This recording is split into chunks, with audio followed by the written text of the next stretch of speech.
Llamado. En 5 minutos daremos inicio al evento. Second call. The event will begin in 5 minutes. Le solicitamos al público asistente no descuidar sus objetos personales. De igual manera, le recordamos que está prohibido consumir alimentos y bebidas en el auditorio. Gracias. We kindly ask the attending public not to leave their personal belongings unattended. Likewise, we remind you that eating and drinking are not allowed in the auditorium. Thank you.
I met you wrong.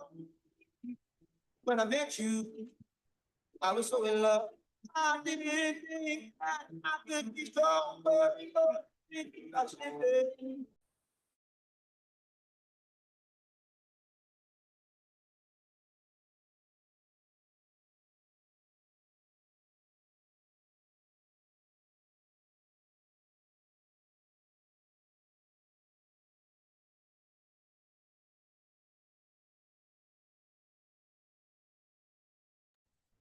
A todos nuestros asistentes les damos la bienvenida al Auditorio Mario Lacerna de la Universidad de los Andes. Al interior del auditorio encontrarán las salidas de emergencia señalizadas con luz verde. En caso de emergencia conserve la calma y evacúe con precaución. Les solicitamos poner sus celulares en modo silencio y les recordamos que está prohibido consumir alimentos y bebidas al interior del auditorio. Gracias. We welcome all attendees to the Mario Lazerna Auditorium at the University of the Andes. Inside the auditorium, you will find emergency exits marked with green lights. In case of emergency, please remain calm and evacuate with caution. We ask that you silence your cell phones and remind you that food and beverages are prohibited inside the auditorium. Thank you. Good morning, everyone, and welcome to our second day of the International Conference IMAT 2025. Today, we will explore some activities such as mobility labs, joint tools, mobility exhibitions, and long-term strategies for 360 degrees mobility. It is a pleasure for us to have you all here. The first panel we'll have, it's going to be about mobility labs and exhibitions. It's a discussion that will showcase innovative practices and collaborative outcomes across the consortium. Please welcome our panelists, César Miranda, Camilo Bonilla, Lina Sena, Renata Arcanjo, and Johanna Kabel.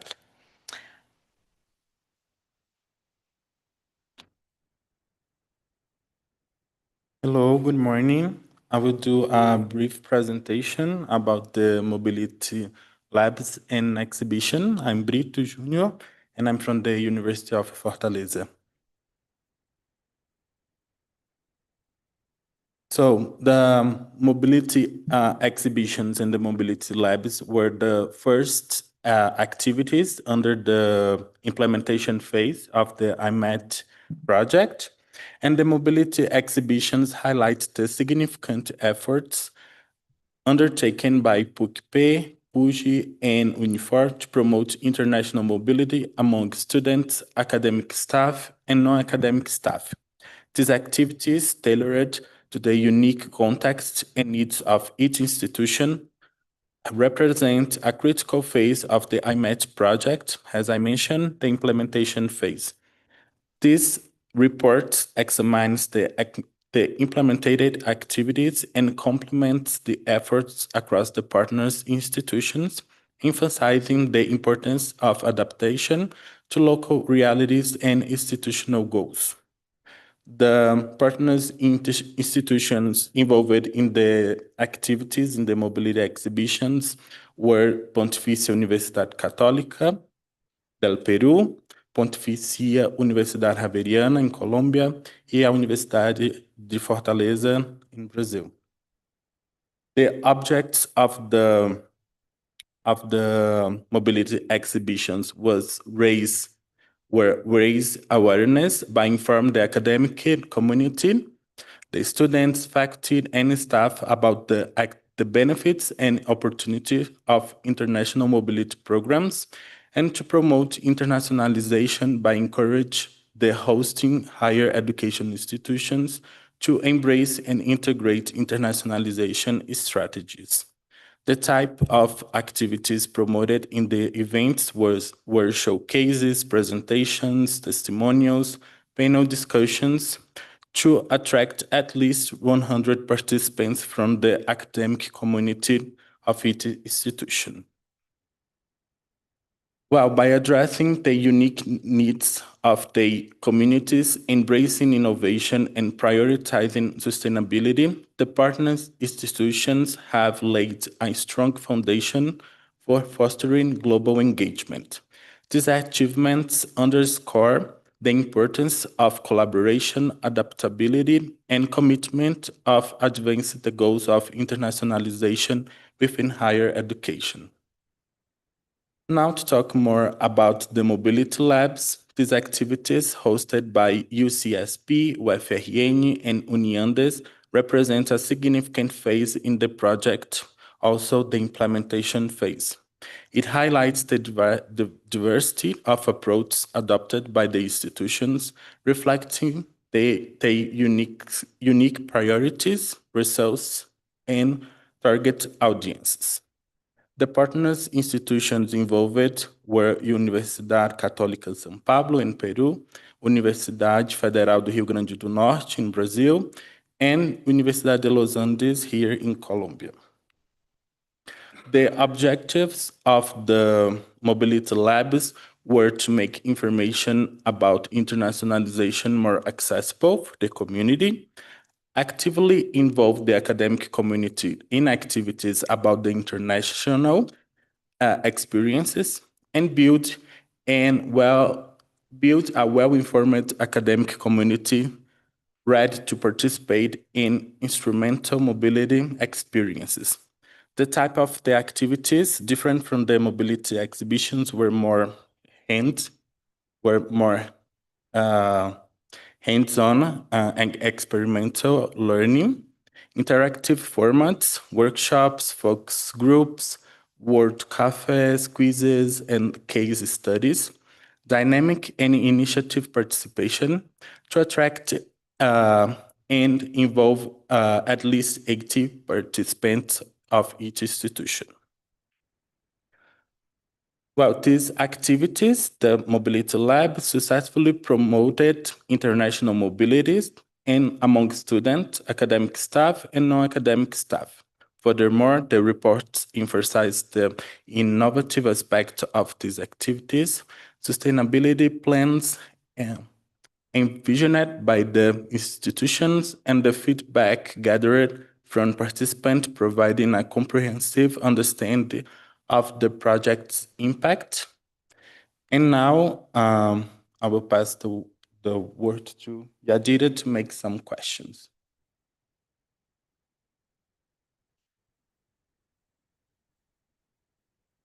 Okay, so through your experience having those mobility labs and exhibitions, which innovative approach, such as interactive workshops, intercultural fairs, peer-to-peer formats, or digital tools, proved most effective in engaging your community in mobility, and what made it impactful?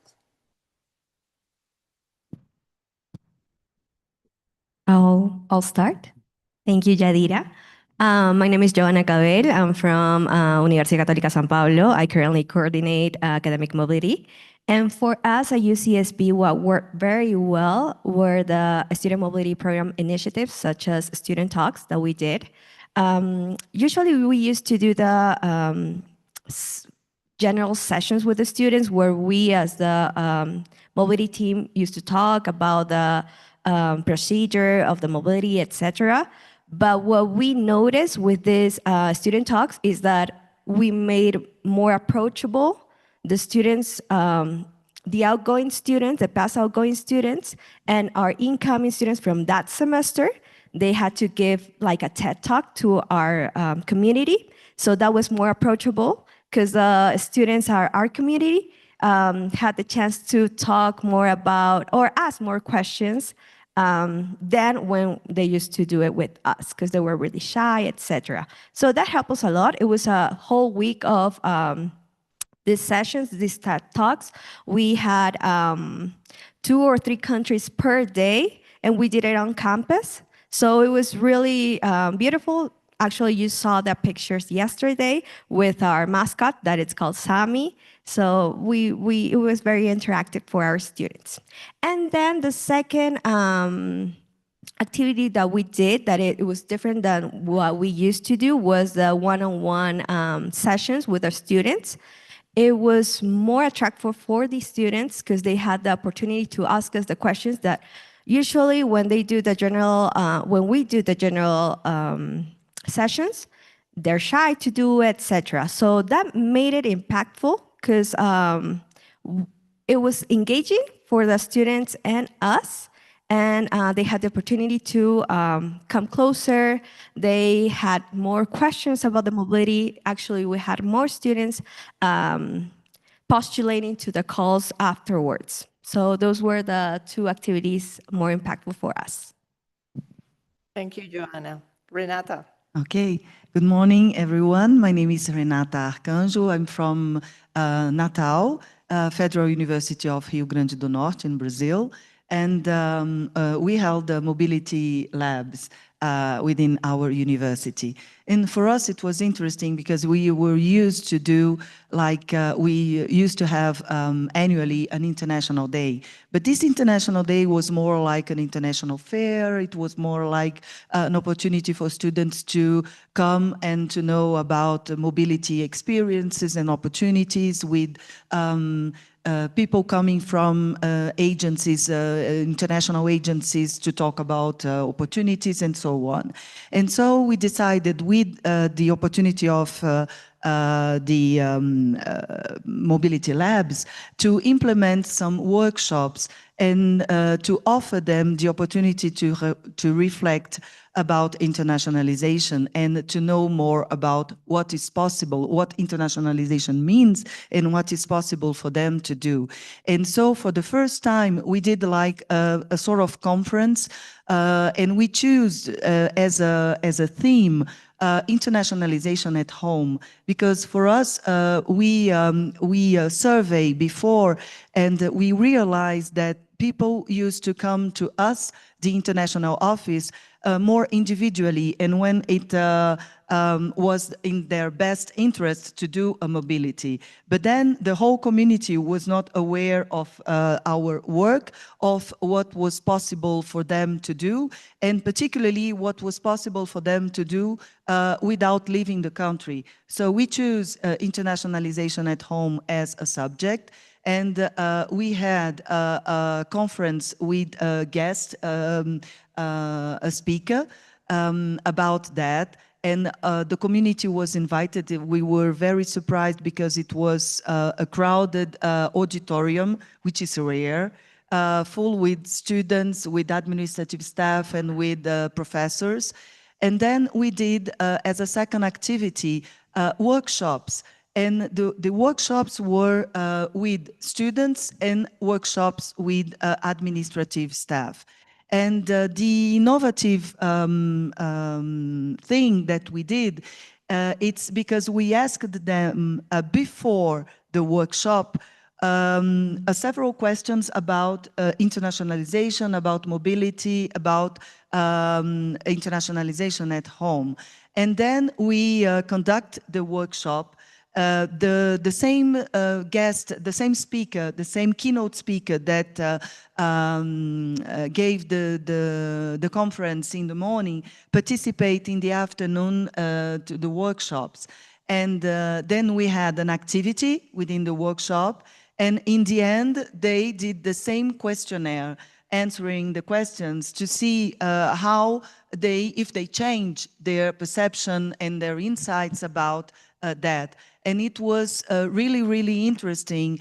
We had a lot of good feedbacks saying that for the first time, we were asking them what they want, what they think about, what they understand about internationalization. And they were aware that all the possibilities that they have. And so we did the same with the professors. After that, they asked us to repeat the experience and to go further, because we have several campuses in the university, not only the main campuses in the capital, but other campuses in the interior of the state, in the countryside. And so they asked them to go there as well, to reach the students and the academic staff there. So it was really enriching for the community to participate and to engage in the Mobility Labs activity. Thank you, Renata. How about you, Lina? Good morning, everyone. I'm Lina Sena from the University of Fortaleza in Brazil.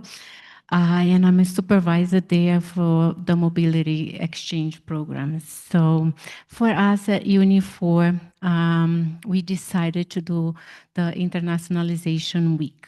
So first, the first Internationalization Week, we did it in 2024. on November, and we got together with the whole community, with all the professors and coordinators, to decide the theme for the week.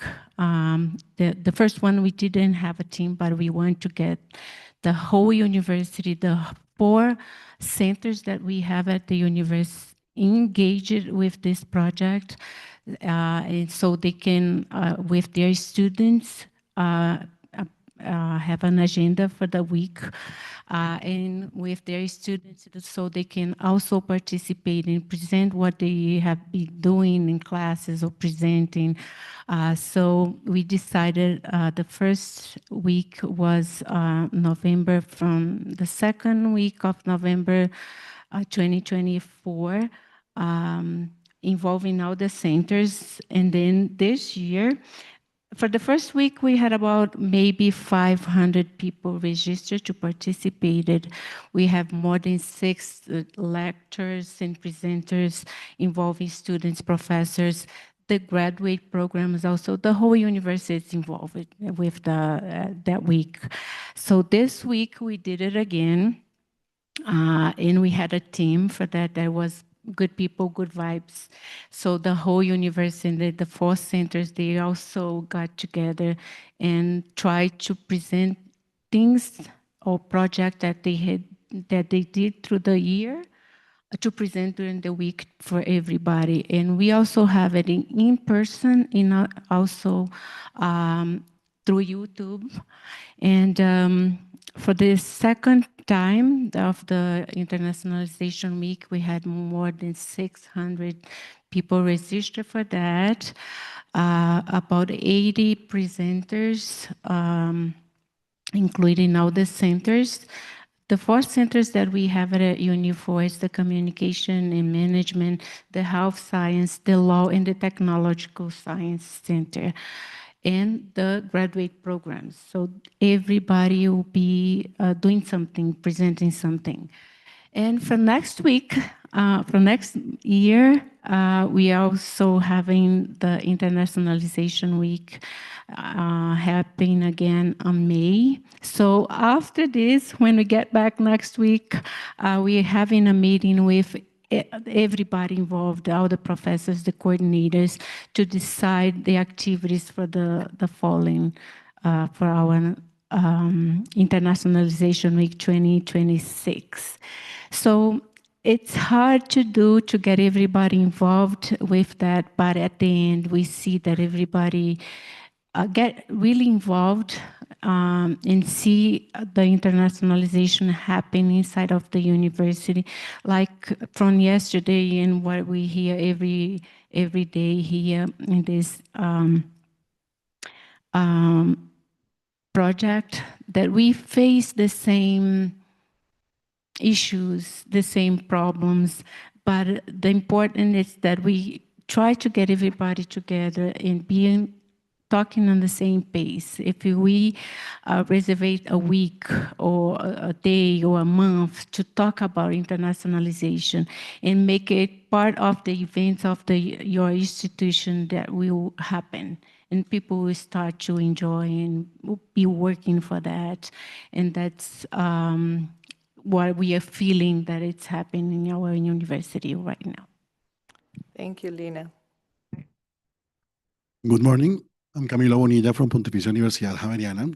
And on October 2023, we organized a mobility exhibition on our campus. I can say that the most impactful activity we had,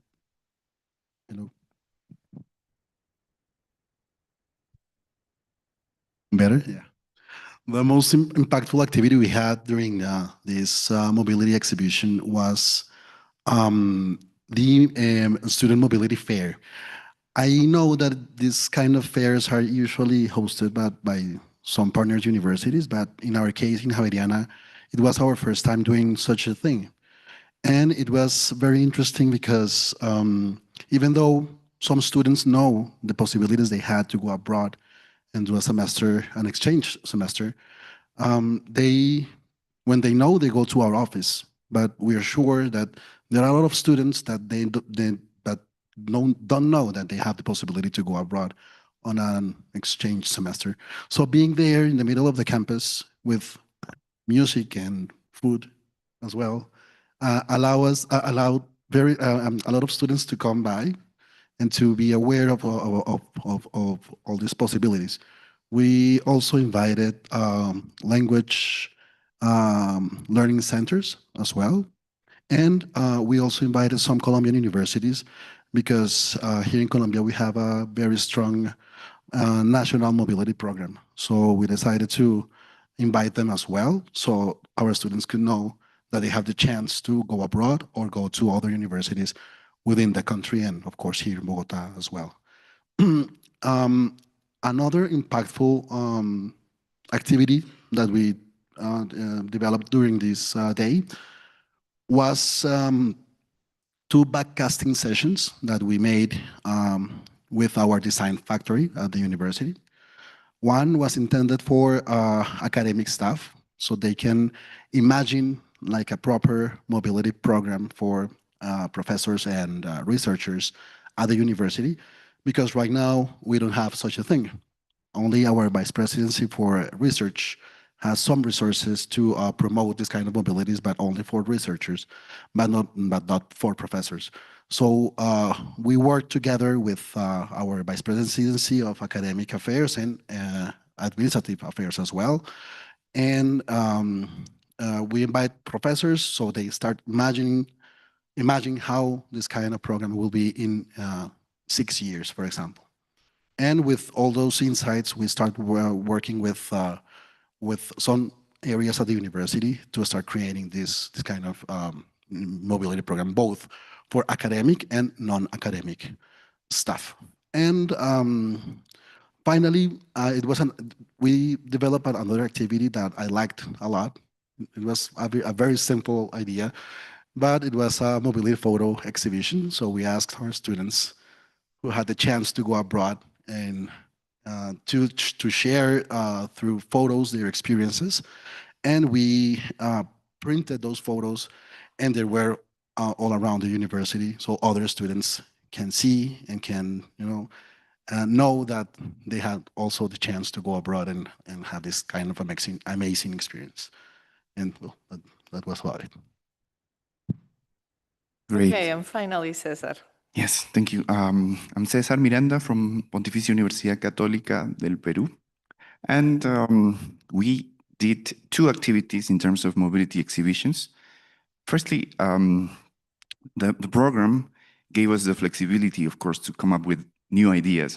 So at our university, we had fairs, virtual fairs, and everything. So we thought we should do something different because this is our chance. We have the funding, we have the opportunity to do something different. So we proposed 2 activities. The first one was called speed dating, because when you go on a fair, you as a manager or the one that is offering a mobility program, you are the one interacting with students. But it's very different when students interact between students. So they have the chance to ask more practical questions or more intimate questions. So we organize this as a speed dating format. We call students from previous years, and we ask them to share their experience one-on-one to students that were interested in going to those destinations. So it was complex, the organization, because you had to think, or you have to sort of do this matchmaking, having students talking to students that are interested in the same things. So, but it was quite good, actually. We had more than 150 matches. Like, they shared their experience, they talked about practical stuff, and in the end, the feedback was very positive. Students wanted to do it again, and it wasn't that costly at all.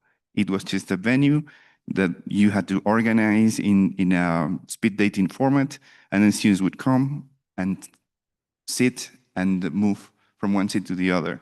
And we just offer them snacks while they talk. They can eat something, try to make it as informal as possible for them to feel comfortable to ask whatever. they want about exhibition or mobilities. So that was one activity.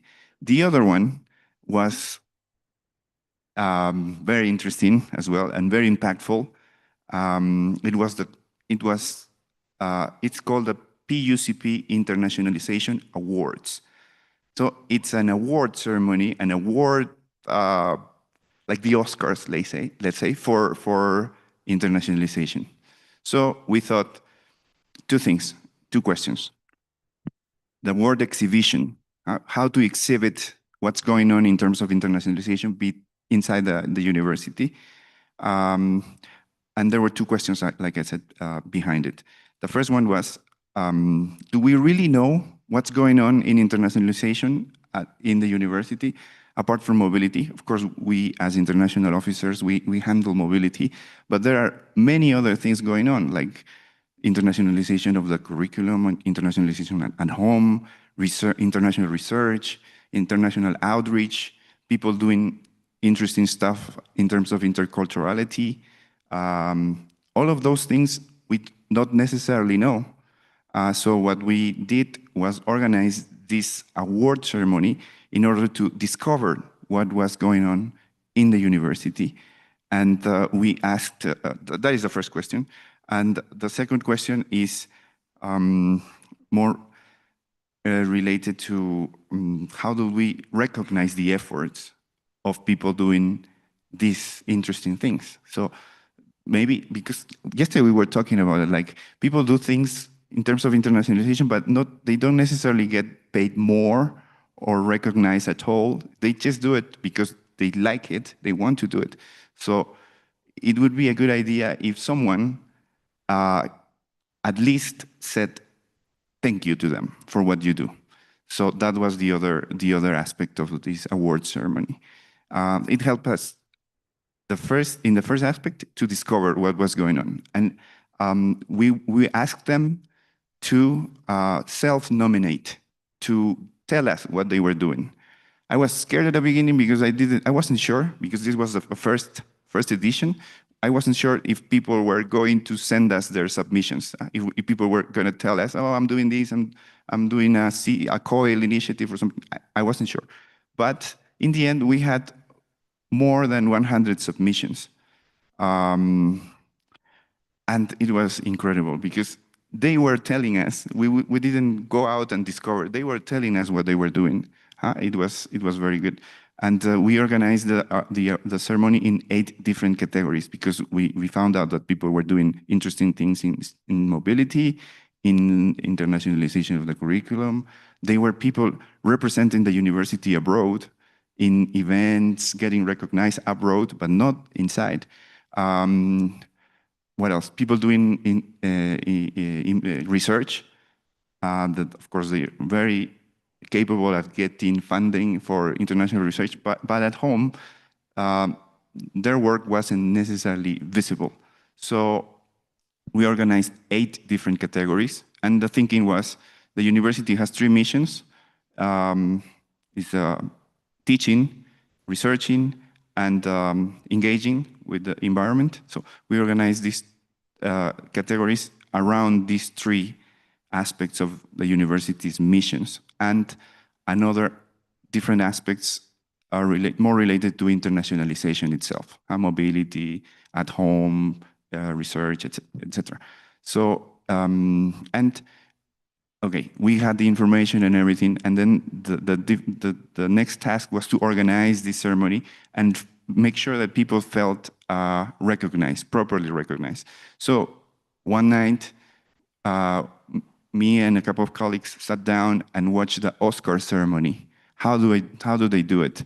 So they have people coming to the stage and thanking to their families and their colleagues for support and everything.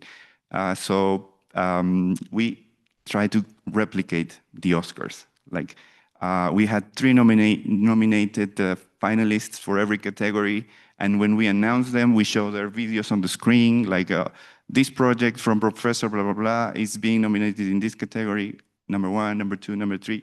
People were there, and then they stood up, and then we announced the winner, and the winner had to come and give a speech. It was like the Oscars. Like, it was incredible. Even one professor, I always remember, came to receive his award, and he mentioned that he was working with X university in the US because his father worked with that university before. And then it was a way to connecting with his late father. And he even dropped a few tears when saying that. So it was like the Oscars, really. Yeah, and people at the end, the feedback was very, very positive. Like, they told us, we thought you didn't see us. We thought you didn't care about us. And they say, thank you for recognizing us. Thank you for being there to support us. And it was quite rewarding to hear that, actually. People, it's a human reaction, to be recognized for your work, to say thank you, and then connecting with others. And then at the end of the ceremony, we had a space for them to network, to do some networking, because in a university, we tend to be isolated. If we are from the Faculty of Law, we don't necessarily talk to the Faculty of Engineering and things like that. So this networking space at the end of the ceremony was key for them to connect, to learn from others, because we were dealing with people that are very much interested in internationalization, and have them all together talking, sharing their ideas was also an interesting thing to have, because we expect to have these initiatives multiplied in the future. And it was quite a success. That's so that the president of the university and the head of the international office decided to replicate the thing. And it's going to happen now.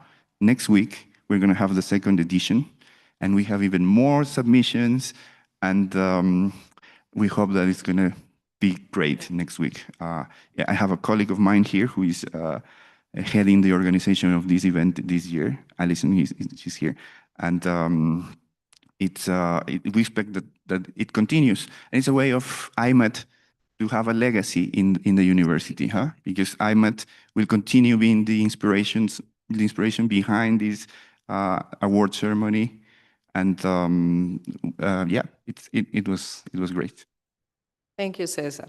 So now, as you can see, there were many ideas, there were many projects, many activities.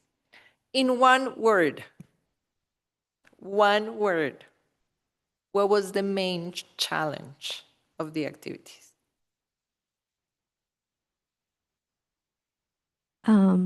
Logistics. Okay. Really, one word? Yeah.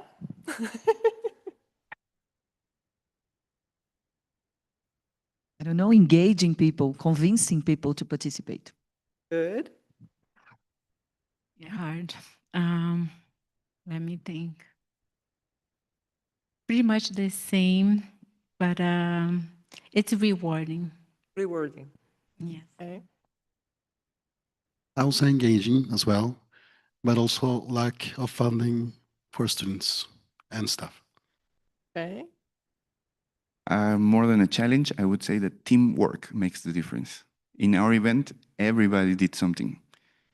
Carry things, design stuff, choose this or that. Teamwork was key. Okay. So we have time maybe for one question from the audience and one question from the participants online, if we have any. Anybody would like to ask something? Or comment something?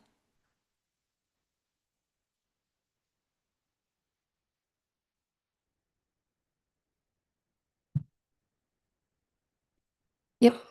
You all have very extensive experience in internationalization, but maybe there was one thing that surprised you that you've never seen or heard before while organizing your events. Anybody would like to answer that? What was something that surprised you during the organization of the event? Oh yeah, in our case, the level of engagement, actually, that yes, if it's me and they ask me to show off my work, it doesn't come naturally for me to like say, oh, I did this and I won an award. it doesn't come natural for me. So my expectation was people will not send me their work, but I was quite surprised to see that people want to share their work, and I'm learning from them as well, learning how to share my work. That was surprising, the level of engagement. Yeah. Anybody else would like to answer that? Well, just to add, I think for us at Uni4 also,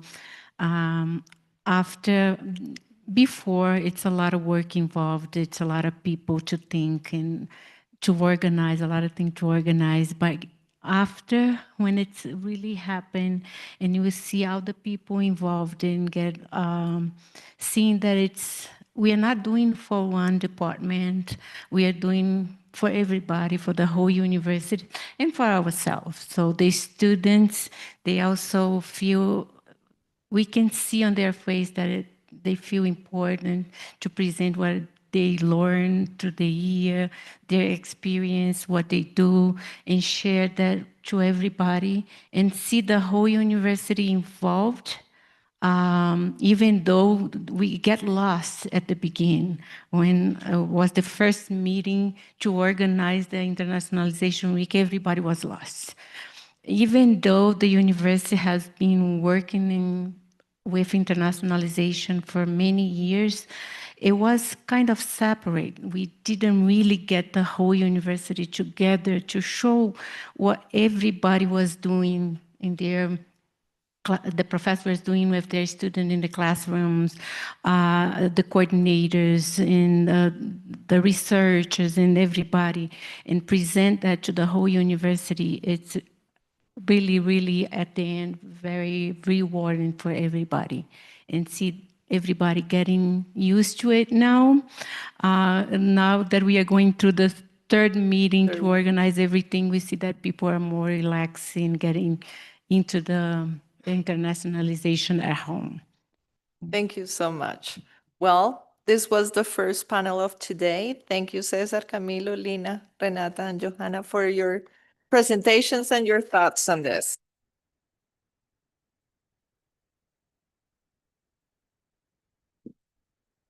Okay, for the next,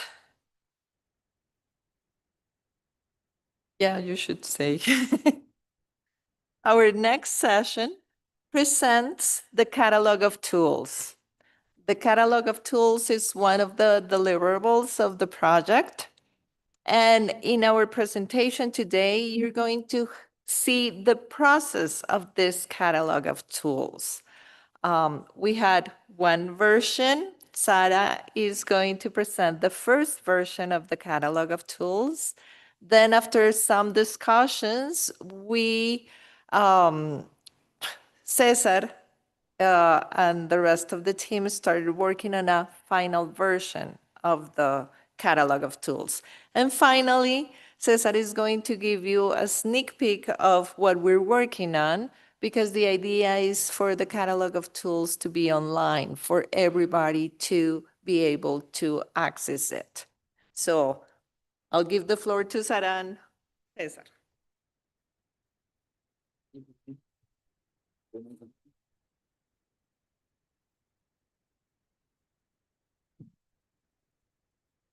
Hola, buenos días. Good morning, sorry. So, as Yadira was saying, I'm going to explain the first steps of our catalog of tools. And when I was thinking about this presentation, I realized that I needed to go back to 2023. So this was one of the task forces of the IMAT project. And in the beginning, we were 4 universities of the consortium involved in developed how this catalog would be. So the group was formed by UCSP from Peru, my university, Vilnius Tech from Lithuania, Técnico from Portugal, and HGH from Poland. So we had in the beginning 5 meetings, and the goal of these meetings were to think how we can develop a document that can help mobility teams to better organize their structure, their work, how we could have good practices from our universities, from the consortium, and to bring these activities as a good practices for other teams.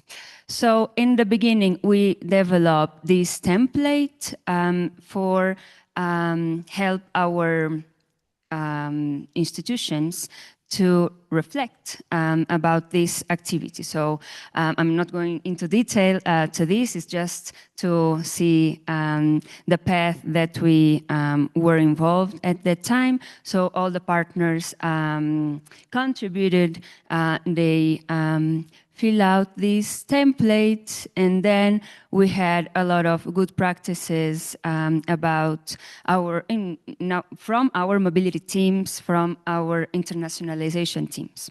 So in the end, I'm not going into detail, as I said, but as you can see, all the partners participating in this process.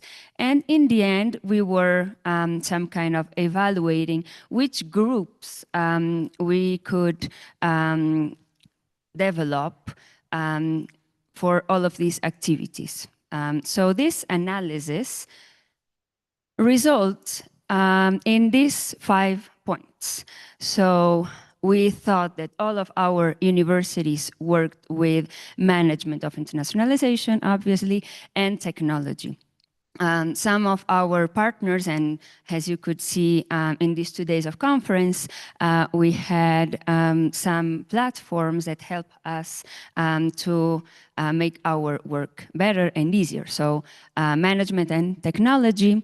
Then we understood that a lot of our partners work with internationalization of the curriculum, so it made sense for us to have this section, let's say, as well. Then student mobility, of course, the majority of us is one of the most important activities, so it should be in this catalog. Then faculty and staff mobility. And finally, it was very interesting that we gave a lot of importance to the communication of our activities. It's important to have social media, to have our web pages updated. So this was the final topic that we included in our catalog of tools. So this was the first structure, let's say, of our catalog. So we had, of course, the introduction, the explanation of the IMAT project and how to use this catalog. This is a structure that continues in this final version that Cesar will explain in a minute. So we had this introduction and then the 5 topics of the catalog. Then this was more or less the visual part of our catalog. As I said, for each cluster, each topic, we had like a description of, in this case, what internationalization of the curriculum is. And then we had orientations to pursue this internationalization of the curriculum. For example, here we have assessing the institution identity, values, and mission. So for us to work internationalization of the curriculum, we need to know about this topic. And then some recommendations about how to achieve this. So in 2023, we had this first draft of our catalog, and then we went to Lithuania for our workshop that had the objective of working on this document. So at that time, we had 2 people from each university, from the mobility teams, that had this document in their hands, and then they start discussing about the content of the document. All of them gave recommendations, new ideas to the document. And this was the result. For each topic of the catalog, we had interactive activity.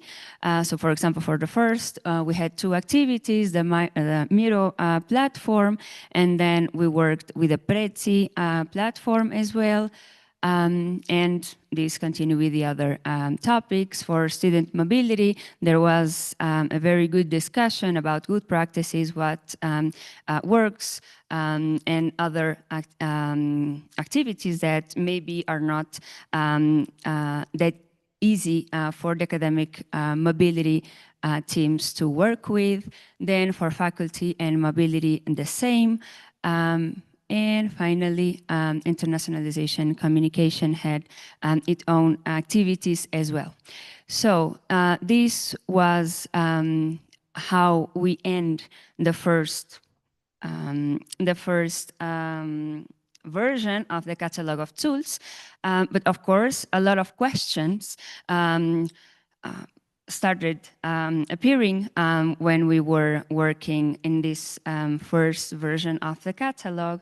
And for example, something that came to our minds was all the mobility teams in the different universities, they are not in the same stage. So maybe we could talk about levels. And this is something that you'll see in the new version of the catalogs, because there are some international offices that are older because the universities are older as well, and others that start working maybe some years ago.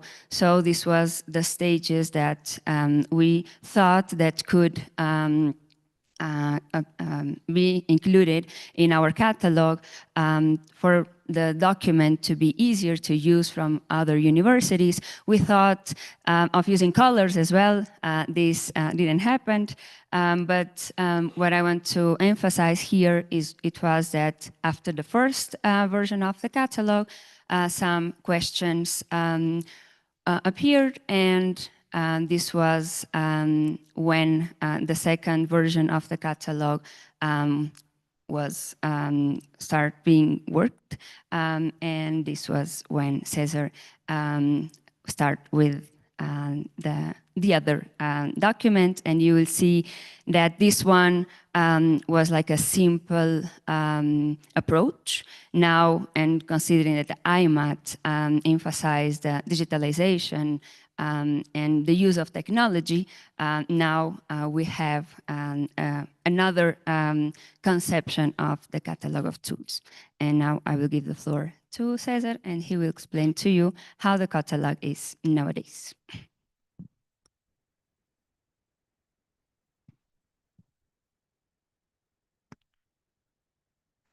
Okay. So the thing was that I thought I will not read the PDF. It's a long PDF. Our project is innovative mobility attractive tools. So we had to have some innovation behind our deliverable. So I thought it would be a good idea to have a version that is online, fully accessible for everyone. That is not a PDF, just a PDF, but a bit more than that. And but there is a challenge there. Who is going to design this? Who is going to organize this? Who's going to make it interactive, hosted on a server and everything? There's a bunch of technical questions behind a decision like that. But we decided to go for it. And another aspect is when you have a PDF, when you have a document, it's a document that is static. It's on the web. You can download it, you can read it, but it's static. It doesn't change.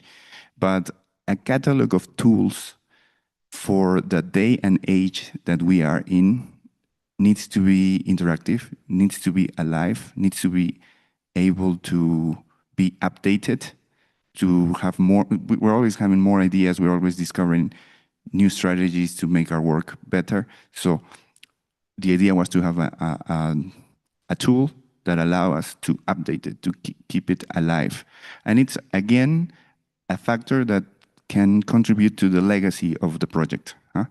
Like if we have a thing that makes us go back to the IMAT website, IMAT will still be alive in hopefully a few more years. So we can go back, visit the website, read our products, add more products, more recommendations, more orientations, more tools. Yes, that was the main idea of having a digital version of the catalog of tools. And then it comes the aspect of how to organize the content, how to make it useful for different kinds of universities. Even within our own consortium, we're 9 universities.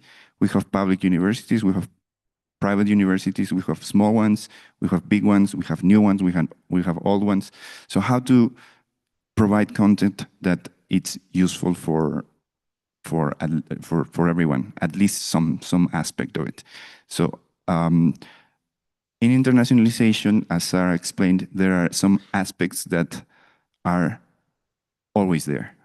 So communication, mobility, staff, internationalization of the curriculum, and digitalization of internationalization. So these 5 aspects are the 5 ones that we are considering in the first version of the digital catalog of tools.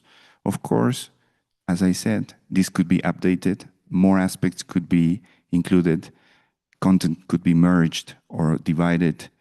Yes, but we are working at the beginning with these 5 aspects. And then it comes the maturity model that we are calling, recognizing the fact that some universities are starting their internationalization. They are just coming up with their first strategies for internationalizing certain aspect of the university.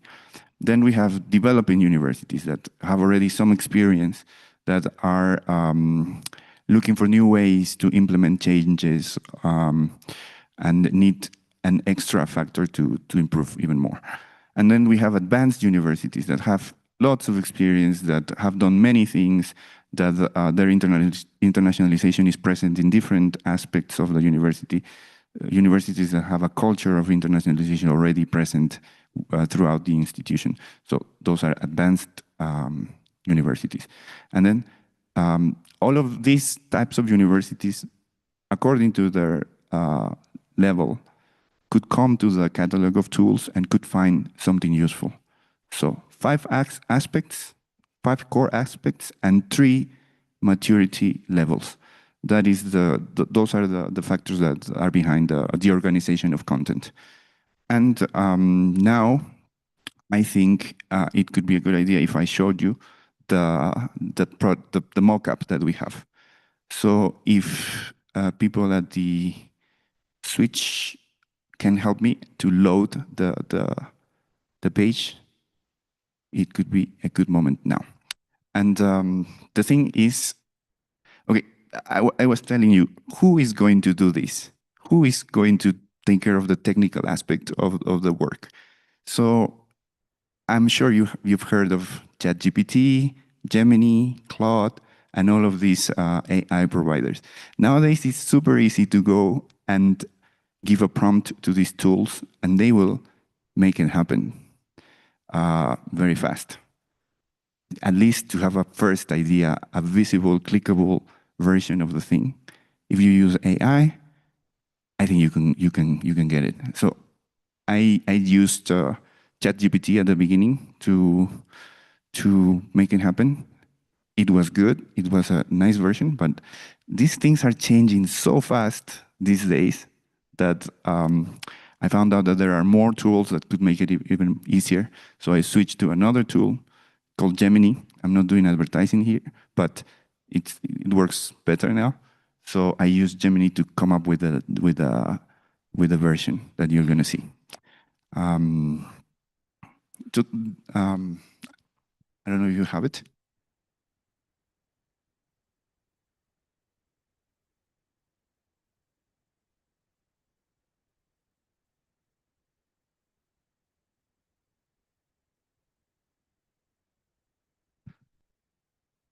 Okay, this is the thing. Gemini there. So this is going to be inside the current IMAT website that we have. And as you can see on the left side, if you can help me back there, at the left side we have the aspects of internationalization that we were talking about: student mobility, staff mobility, communication, digitalization. They are there. If you can click in any of them, you will see that the content will change. Can you click on digitalization of internationalization, for example? The first one, can you click on the first one on the left-hand side? On the left, can you click? Sorry. Okay, so if you click the first one, you see the content changes. At the right, you have the maturity level. Can you, well, you have starting, developing, and advanced. So if you're starting university, you have the orientations there. If you're advanced, the orientations that apply to you load, and then you can click on one orientation, and then you will see that the recommendations will show down there. Yes, the strategic recommendations are here. And if you want actionable tools, you can click on the tools and you can download the tools. So if you want to do an analysis and you don't know how to do it, you can click there and then you will have a template. And or if you are looking for a management software, then we will give you recommendations. You can click there and watch and visit the website of the software that we are recommending. So everything is organized there. It is easily accessible, and it could be updated. If you pay attention on the right-hand side, on the top corner, there's a button that says Edit Content. So the ones that are going to manage this website can click on the button Edit Content, and then they will have it very easy to update the information that is loaded there. So can you click on the right upper corner, the edit content button? Yes. And you see you are in the orientation, and you can add recommendations or add tools, or maybe edit the ones that are already there, or erase them. So things could be updated, changed. If something becomes obsolete, we can erase it. If there are more tools, new platforms that come, we can also update the information. And that's it. That's how it works. Then another aspect is it has a search bar at the top. So you can, if you're interested in internationalization of the curriculum, you can find a keyword there, and then the things will load and show whatever you're looking for. Yes, and in the end, I should have shown you this before, but there on the left side of the tool, at the bottom, there is a button that says how to use the COT. You click it, and then there are basic explanations for you how to use it. We are saying that the catalog of tools is designed to be intuitive and user-friendly, and instead of having a document, we're offering this interactive tool, and then we show the maturity level, so how it works, who should make use of any of the levels, and how do we structure the content. Orientations that are broad, strategic goals, recommendations that are specific suggestions, and tools that are actionable resources and files that you can download or use to help you implement the changes that you're after. And that's it. You will think it's a lot of work, but AI can make the difference, actually. It's very good. So this is the future of the catalog of tools. We plan to implement this within our website and make it available for everyone next year. Okay, so that was it. Thank you, Cesar and Sara.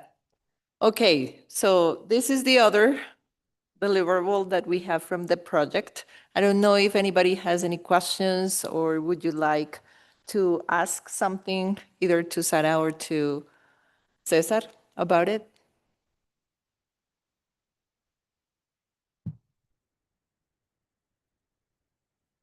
Hello.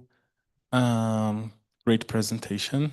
Cesar, did you use Gemini, like it's a pro version, or what the platform that you created, the visual, you know? Yes, everything is free. It's crazy. I use just the Gemini free version, and yeah, it took me 3 prompts to make it happen. But the key, I think, is you have to have a clear idea, huh? So the thing is, we had a clear idea of what we wanted, and we just need to describe it in detail, and then it can happen. Yeah.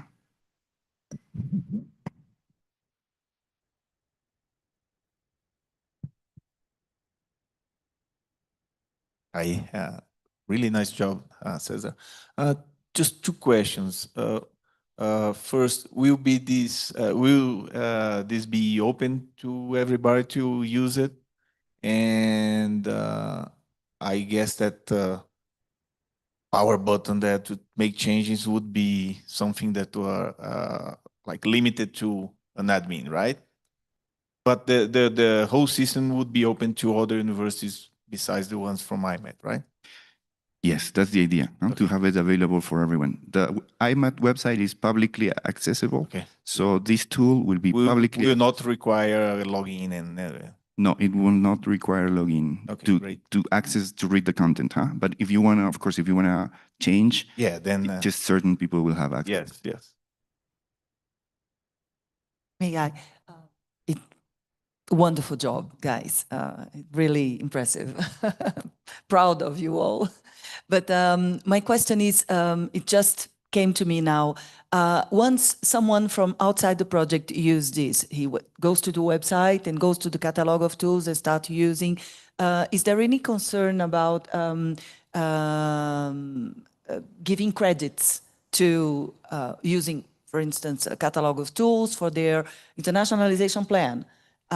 So giving credits to the IMAT project, is there any concern about that? I actually didn't consider that, because the spirit of the tool is to help universities that need help, need guidance. So it would be nice if they mentioned that they got the information from from us. Maybe just an observation or something like, if you use it, well, it's free. You can use it. It's a tool. It's a catalog tool to help others. But make sure that if you are using it, you mention the project, or you mention I don't know, something. Yes, please cite something like that. Commons license.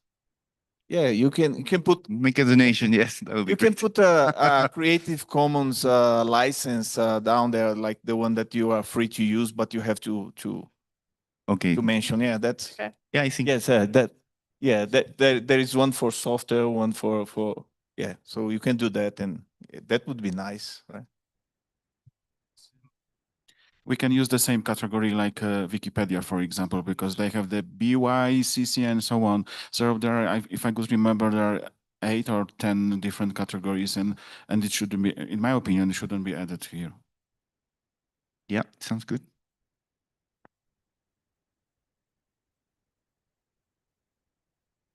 Perfect. So if there are no more questions, do we have any questions online? No? Okay. So if we don't have any more questions, let's take a break. And I'll see you back at 11 o'clock to continue with Dr. Lucian, who will also help us guide the catalog of tools and some takeaways for mobility. So see you back at 11.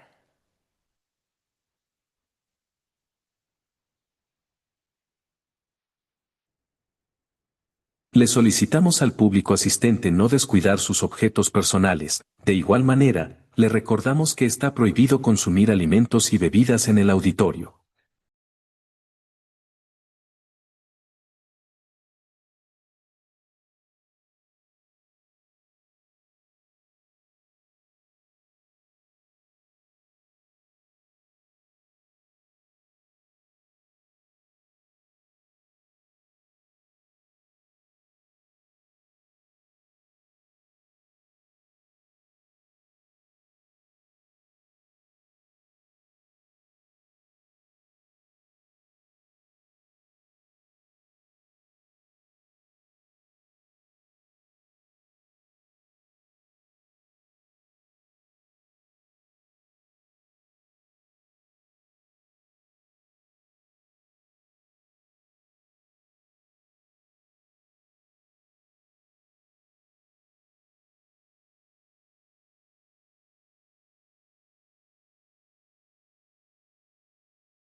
Tercer llamado.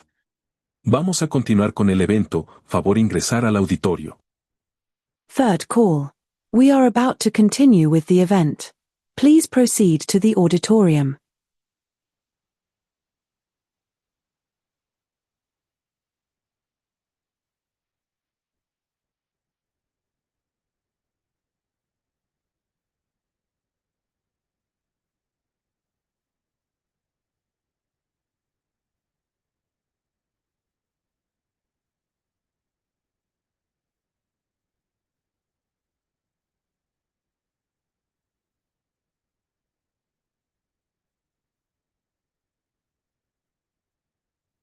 Welcome back, everyone.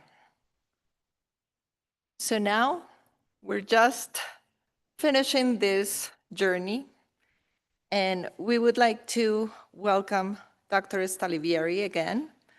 She will now give us more insights and tools.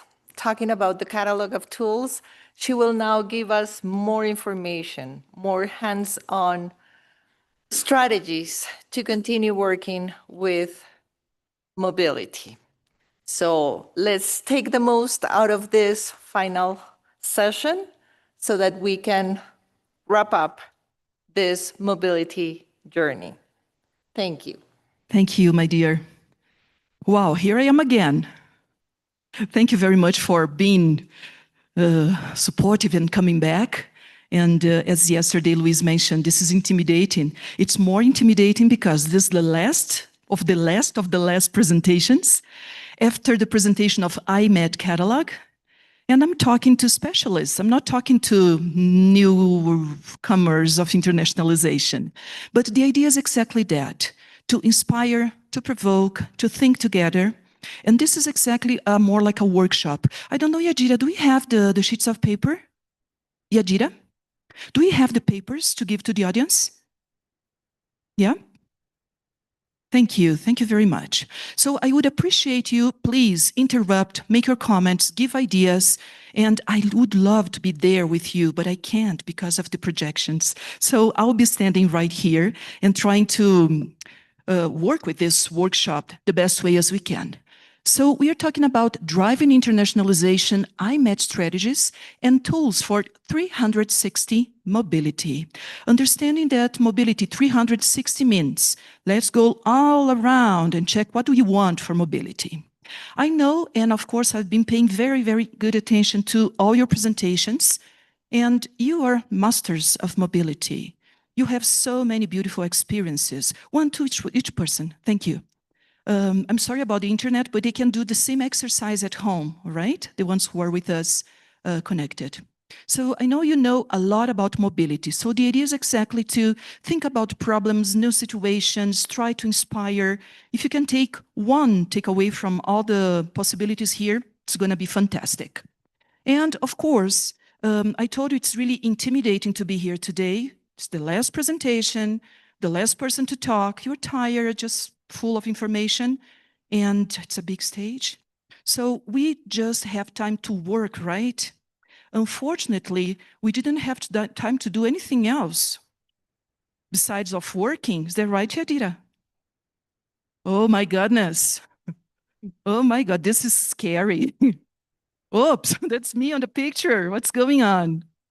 Yes, we do have time to celebrate life. We do have time to have some fun. And of course, we work as well. There's the other group. Oh, that's me. And I was drinking beer, so wish me luck to speak to you this morning. Como chama, Camilo?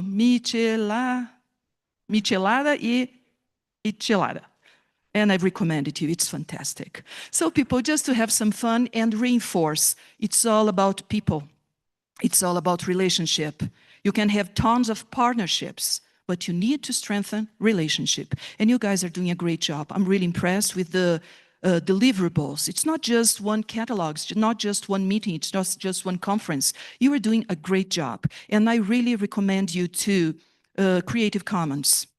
right? Register everything you do because we have to protect the intellectuality. Open science is fantastic. And of course, we have to be worried about everything that you produce in order to stimulate other people to go ahead. Yadira, I would like just to ask you about time, okay? How much time do we have?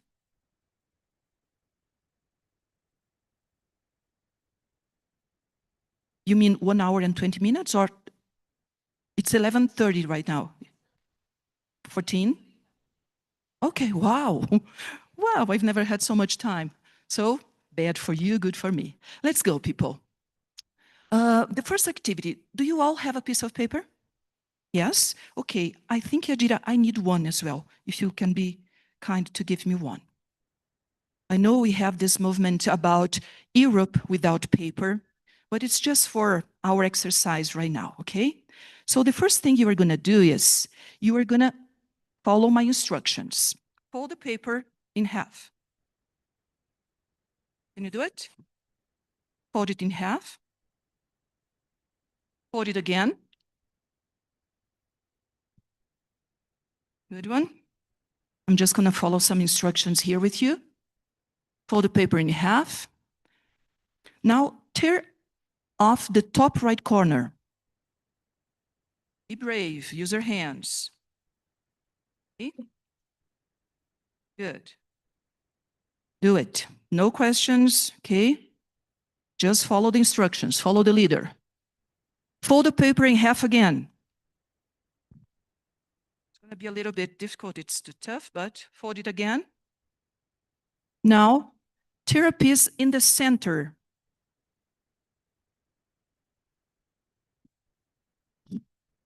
Okay? No cheating. Fold once more and cut off the bottom left corner. So turn once again, fold once more, and cut off the bottom left corner.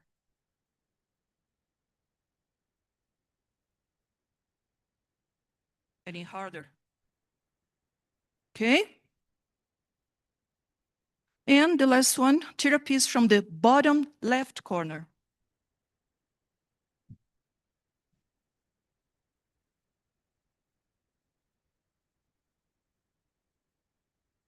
Final one, unfold your paper.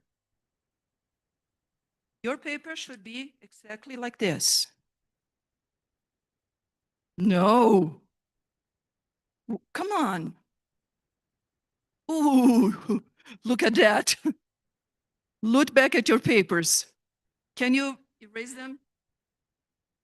Oh my goodness, what's going on? Look at that. Show yours, sir. Show it to you. Please show it to us. Look at that one. Guys, what is going on here? Look at your, I'm sorry. This is so funny. Okay, can we make any connections? What's going on here? Did we have the same instructions? Yeah. Do we have 2 years? Yep. Are we humans, equal humans? Yeah. We got the same information. We are in the same place. We are academics. Why do we have so many different results? So many different answers to the same phenomena?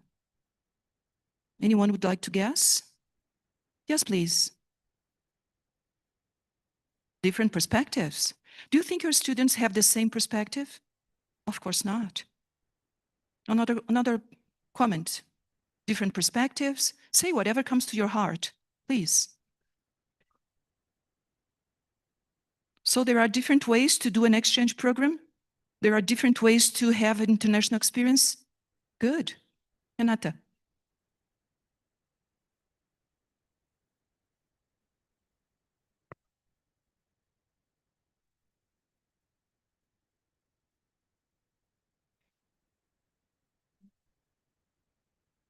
So we have different ways to react, including physical conditions, physical body and abilities, different skills. So we have different skills, different ways to understand the same phenomena, to react to the same phenomena. right? And this is something important, people, we have to keep in mind when we talk about mobility, when you talk about our objectives here, right? The idea when Yadira asked me to come, and thank you very much again for having the opportunity, was to discuss a little bit your catalog of tools, especially considering maturity model, strategic guidelines, and our focus can be mobility, but mobility is just one little piece of internationalization. So what you can do is look at this material and we can apply. You'll see basic things like, oh, she's going to talk about SWOT. We all know about it. But why don't we use it every day? Why don't we at least think about what are the strengths? What are my positive aspects? Who are my enemies here? What should I think about when I design a new mobility program, and so on. So the idea is exactly to be very reflective and thinking, how can we develop the best thing? And I'm so glad that Cesar just presented. That was the first page of IMAT, and you are developing, you are improving, but this is the beginning of our starting point here. You have some of the objectives. Empower higher education institutions. Look at that. We are getting more power. We are getting more powerful to discuss. And power means I'm having the right information, right? The one who has power has more possibilities to progress. And power means the right information, right data. When you have, for example, data, 100 students from Brazil travel with Science Without Border program. Doesn't say too much. Let's change data to information. 100 students from Brazil travel to 100 places in 100 different countries like Colombia, Peru, Polonia. Change it a little bit.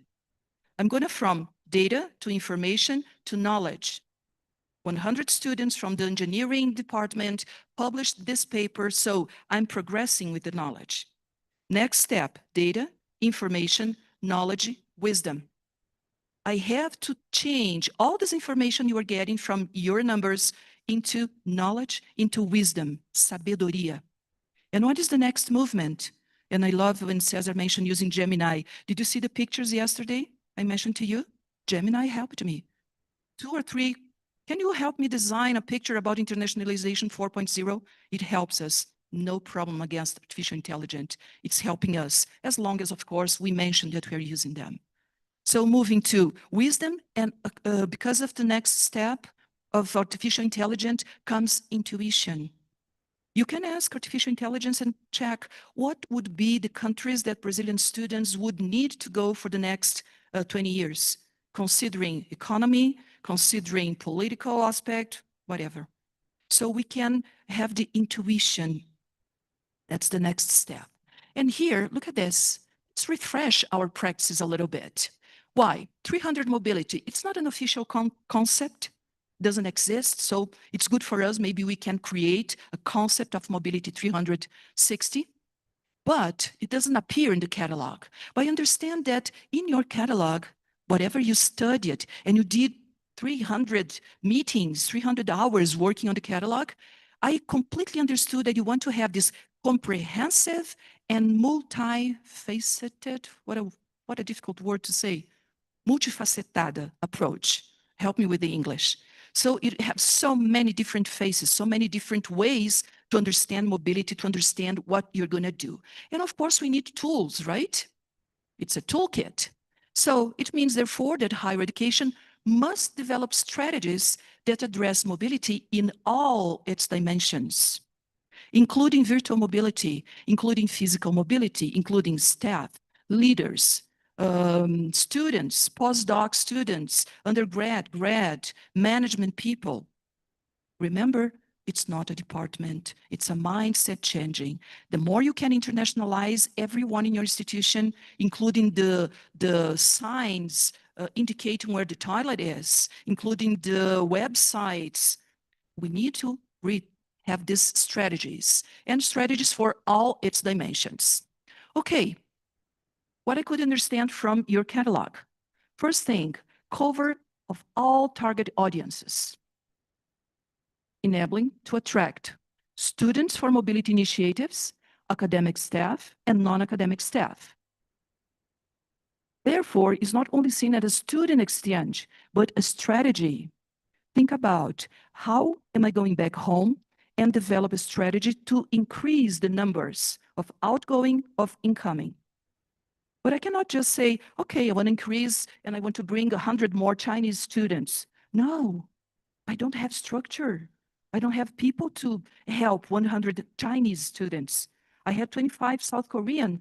I had problems with all of them. They didn't adjust with the food. They did not adjust with the families. The families hated the South Korean students because of intercultural issues. So be careful. Look at the strategies, and especially that enrich the entire institution culture. What nationalities should I work and bring more? I remember when I was in the United States, they created a piece of paper like this with very bright colors, you know, those kind of citrics, lemon, pink, and it was, please adopt a Brazilian. They are very funny. They make you laugh because they are very this and that. Guys, I just felt like a monkey in a zoo. This is not the way to treat a different nationality. We know that we are very funny. Brazilians like to laugh, and we are very expansive. But the idea is exactly, think about strategies for mobility. You are talking about numbers, but you're also talking about scopes. And I like it very much because you bring the before mobility, during mobility, after mobility. This is all in your catalog. So you are doing a great job considering all this mobility 360, thinking about preparation and planning. I don't know if it's a right, and would like to know what you think about, if it's a good balance. I understand that 50% preparation. I can tell you, Italy is beautiful. You're going to have fun. You can visit many churches. It's really cultural, fantastic. So 50% of information, 50% experience. I don't know if it's a good average. Maybe you can tell me what you think about it. But preparation is fundamental. And guys, it's not just a week preparation, a pre-departure orientation where you give them the books, the passports, information about university. It's going deeper. You're going to talk about intercultural issues. How can you prepare your students to succeed in Poland? At least study, talk to people. See if you have someone who went to Poland. What about the customs in Poland? What should I do? What should I not do? I don't want to offend you. Can I keep eye contact? Can I touch you? Can I hug? Can I kiss? There is a wonderful book, Lina, for your thesis, almost like this big. Kiss, bow, or shake hands. That's the title of the book. And it keeps talking about these intercultural issues. During mobility, no, we do not have people to keep following the students when they are traveling. I know, guys, it's very difficult. But at least an email, a WhatsApp, hey, hello, how are you doing? And students usually lock down the doors. They stay alone in their rooms, and they feel depressed because the first week, hello, hello, I'm happy. Second night, what the hell am I doing here? Third day, I want to go back home. Fourth day, okay, I can survive because I'm too proud to go back home. So how can we help this experience to be better than what we are doing? So having this kind of, maybe you already have, and I'm sorry if I'm repeating basic things, but the idea is to help everyone. How can we, this provision of ongoing support, incoming and outgoing, after mobility, impact and sustainability, we are not taking the potential of the students who come back. They go and they come back and they stay in their rooms looking at the pictures. It cannot be individual. Remember yesterday, individual, local, regional, institutional, country, the community, and we have to prepare what you guys are doing. Wonderful practices. Café intercultural, picture, how do you say, a gallery, something like that.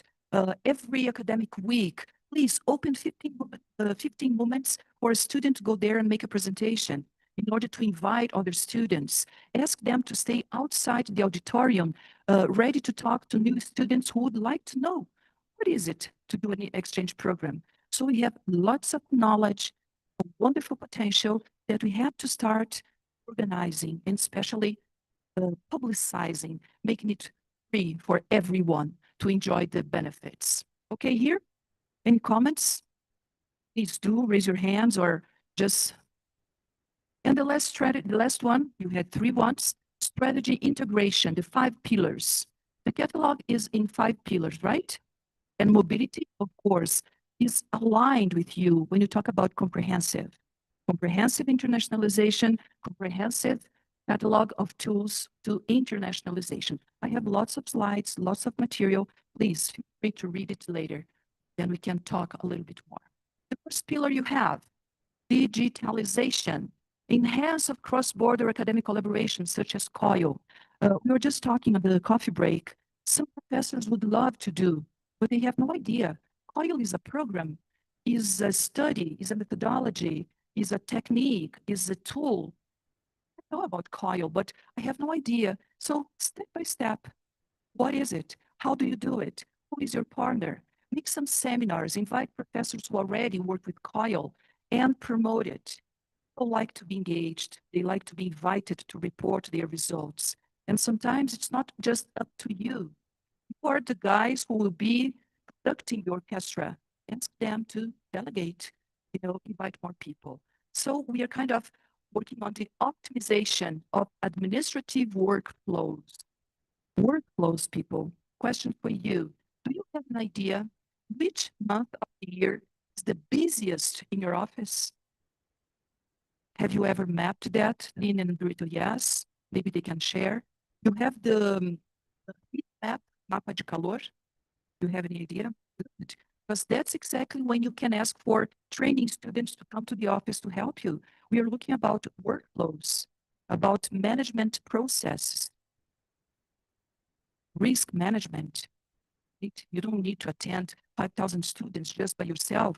Delegate, help, ask help. And of course, we have to understand it. The other pillar, the internationalization of curriculum. I don't know about you, and I've loved to listen to Renata and Bruno about Brazilian institutions. I don't think we are progressing too much with internationalization of curriculum. I don't think people are really enjoying the idea. It's very different, and I love Betty Lisk, she's my close friend, but it's different in Australia. Every classroom you would have 30, 40, 40 students. Not the reality in Brazilian institutions. So internationalization of curriculum means working and you have a classroom while also think about the global concepts. How am I going to transform my curriculum design to be internationalized? Oh, okay, I can teach it in English. It. I can put all the references with the international writers. That's not it. It's etymological. It's a global mindset changing in the classroom, in the topics you teach. As we mentioned about the bridge yesterday, it's different to build a bridge in Brazil, to cut chicken in Brazil, to export meat from Brazil to Arabian countries. So we have to look at that, look at modern strategies, of course, and decide, okay, going back home, how can I engage faculty to think about a program or and curriculum internationalization at home, international curriculum at home. Okay, seminars that invite someone who already works with internationalization of curriculum. That's the right guide, step by step. How do I do? Because it's different in Latin America. It's going to be different from Colombia, from Brazil. The way we have to. And professors, as I mentioned to you, they have no idea how to start with that. Besides of the ones who really like it and go for it, start working.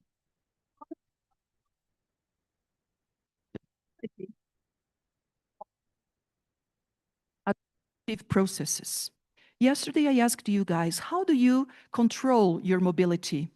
And I felt so embarrassed. So many times the president of my university asked me, Professor, how many students do we have in Bologna from the law department that went in 1998?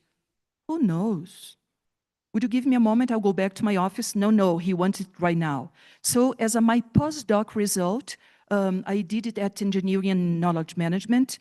I was with those guys, those nerds who creates these APPs for us that helps us save our lives.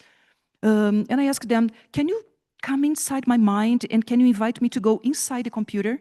Because I want to create a platform. And it was created. It names SIGMA, Sistema de Gestão da Mobilidade Acadêmica Internacional. You understand it in Portuguese? Yes? So it's a platform.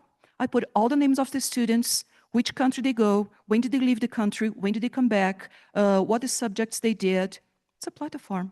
but also they write about living in Italy is fantastic. I went to that restaurant, I bought a Coke and a McDonald's and I paid this amount of money. So it's a kind of interactive platform between students and university. And you have, as the same platform Cesar showed to us, different levels.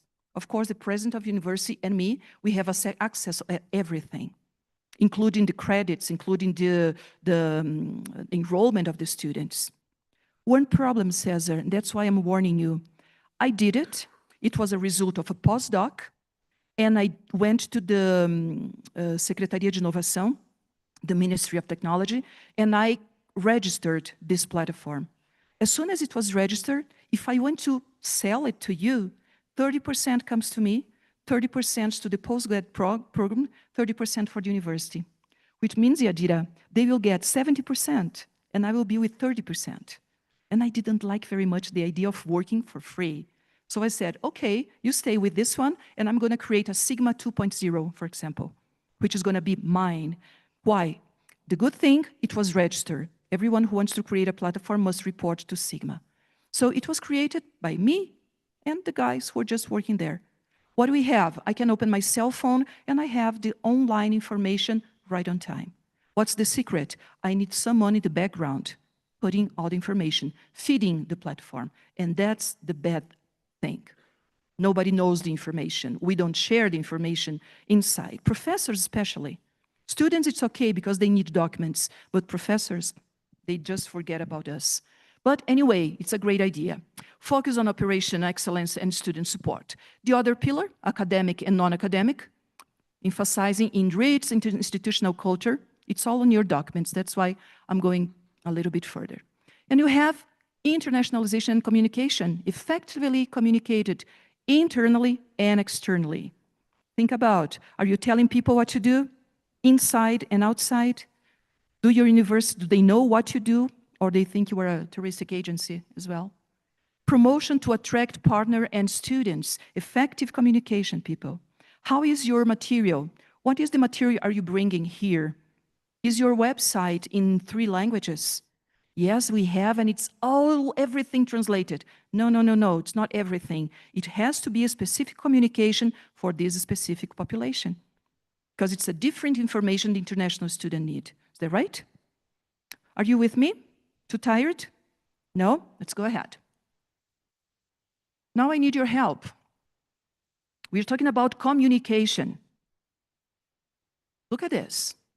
Between what I think, what I want to say, what I think I'm saying, what I say, what you want to hear, what you think you understand, what you want to understand, and what you understand or understood, there are at least 9 chances that we will not understand each other. Speaking the same language. Imagine when you do speak different languages, when you do come from different cultures. Do you have miscommunication with your husband? With your boyfriend? Every day. With your kids, with your children? With your girlfriend? No, not here. Guys, we have problems in communication all the time. So imagine the communication with international students. If you watch the movie Albergue Espanhol, poor guy Javier goes to the office and talks to the lady, and the lady tells, you have to bring this, and that, and they have to go, sorry, I have no idea what's PPGA, EGC, PPGAU, IMPEAL, all the slangs, obvious for us, but they are not obvious for the students. So we have to be careful with this kind of communication aspect. But of course, everything begins with, where are you? Are you beginners? Are you robust internationalization? Which level are you? There are some theses, some dissertations already with matrix of maturity that maybe would help you to improve if you still need to design a maturity model. CAPES in Brazil had one, and the book is the name of Guia de Aceleração da Internacionalização. I don't like it very much, but it's a starting point to see the basic one, the middle one, the top one. Some theses bring, I think Renata followed Kyria, they had Felipe, I think, And he created one, but I don't like that he put the language one as a level of maturity separated. You know, maybe we can talk about this. But anyway, when formulating the strategy, we need to diagnose who am I? Where am I? What is the level of my mobility? Is it okay if I offer a discipline in English? Do I have students who speak English and will join my topic? Or it's going to be a waste of time. So diagnostic people, and of course, it's fundamental for this stage. We have to understand our internal capabilities. And when we talk about internal capabilities, let's apply the SWOT analysis. Let's apply exactly strengths, weaknesses, opportunities, and threats. Especially, for example, some institutions or some students can compete and they can check, I'm going to start, I was talking to the driver, I love talking to taxi drivers. Two sons, 126, 114, 26 is already graduating, but he wants to do an exchange program. And he's deciding to which country to go. Analysis. Where should I go? What for? What are my expectations? Which countries should I have another agreement term? Is it important for me to sign an agreement with Finland? I did it, people. Turku University, one of the top universities in the world. No students want to go there. I didn't have one little person interested in going to Finland because it's too cold. They were afraid of the language because it's too far away. You know Bolsas Mombusho from JICA, Japan International Cooperation Agency? They pay for everything, airplane, apartment. They give you money at the airport. No one wants to go to Japan. And a huge effort promoting. So pay attention, look at the opportunities, look at what is available, and check, double check. What do you see in this picture? It's very, very famous and very old as well. Rubens vase. What do you see? Two faces? Everybody? Do you see anything else? A cup, a vase? It's named Rubens vase, psychology that kind of study our mind.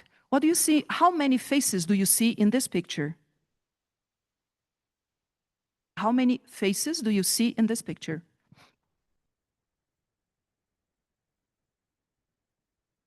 7? 10? Oh, everybody's kind of, I love this aha moment. Aha. 11? Did you all see 11 faces? Some people are saying no. You will have more time too, okay? At least 12. And every time I look, I keep finding more and more and more. Good. Let's go to another one. This is easy. What do you see here? Einstein, drinking milk, maybe? Do you see anything else? I see someone sitting on his nose. And the eyes, I see 2 ladies. Everybody? 3 ladies, actually. Oh, he's in a good shape. One more.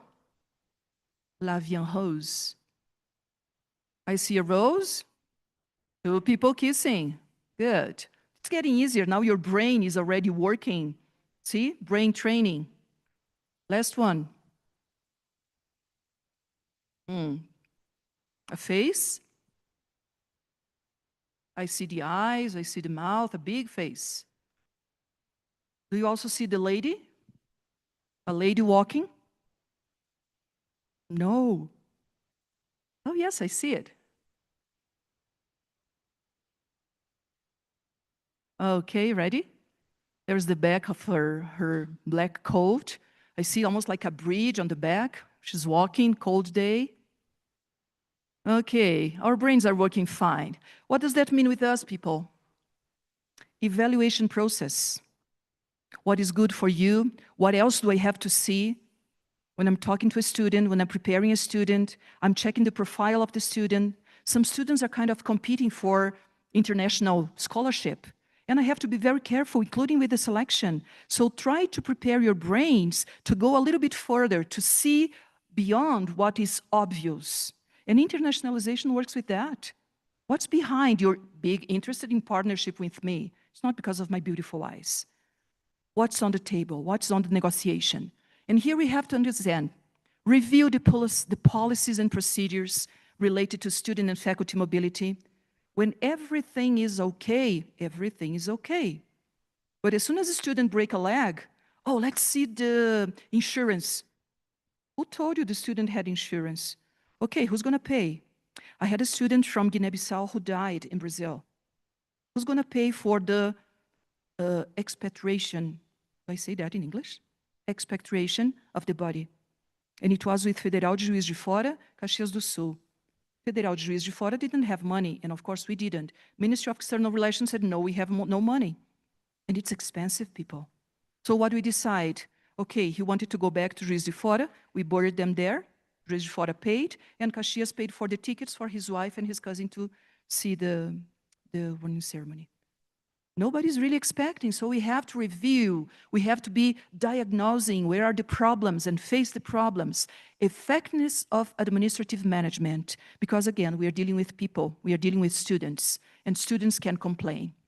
One that I like it a lot, exactly, check for this self-analysis. And you can use that for your office, for your agenda, for the program of mobility. But Lou, we don't have time. No, you don't need to. It's just a kind of exercise. If you have time, wonderful. Work with your team. Guys, 1 week we're gonna have this internal meeting. What is really worrying you? What are the problems? What about our time? Do we need more people? Are we okay? How is our budget? So have a look at this. Self-analysis. And of course, our focus is on mobility, right? So check about mobility. Is it okay to send students to China, or is it too problematic because of the culture shock? Sometimes it's better to one step back. But in order to do that, I need elements. Facts and data kill the arguments. Dado mata o relato. If you do have numbers, our discussion is over. You will be right because you do have science with you. Okay? You know this matrix. Opportunities, threats, strengths, weaknesses, internal origin, external origin, and it's from 1960, people. So still very, very interesting for us.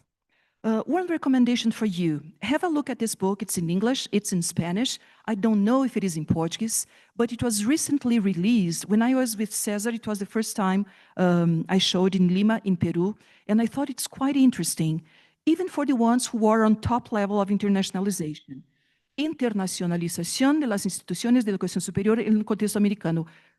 Guía de primeros pasos. So you'll see lots of interesting recommendation. But I'm not the first steps. I'm not a baby step anymore. No problems. Have a look, and maybe you'll have some ideas about it. And of course, I learned a lot with their suggestions. I'm going straight to phase one. Phase of mobility goes a little bit further. They have lots of recommendations.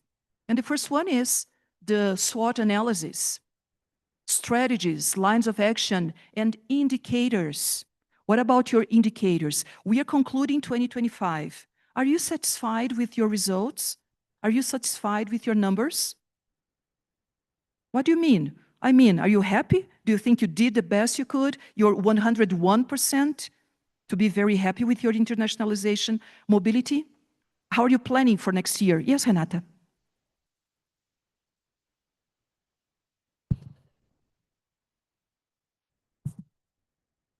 Latin America. Yes. Thank you. Is there anything like that in that document, in this book? Not really.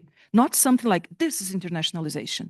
Okay, so that's why I'm insisting. We have to write something, you know. I like the South African as well, but we have to talk a lot about diversity, inclusion, equity, belonging, you know, put all these concepts together, this humanization of internationalization, which I understand characterizes a lot. And again, Renata, written by Global North.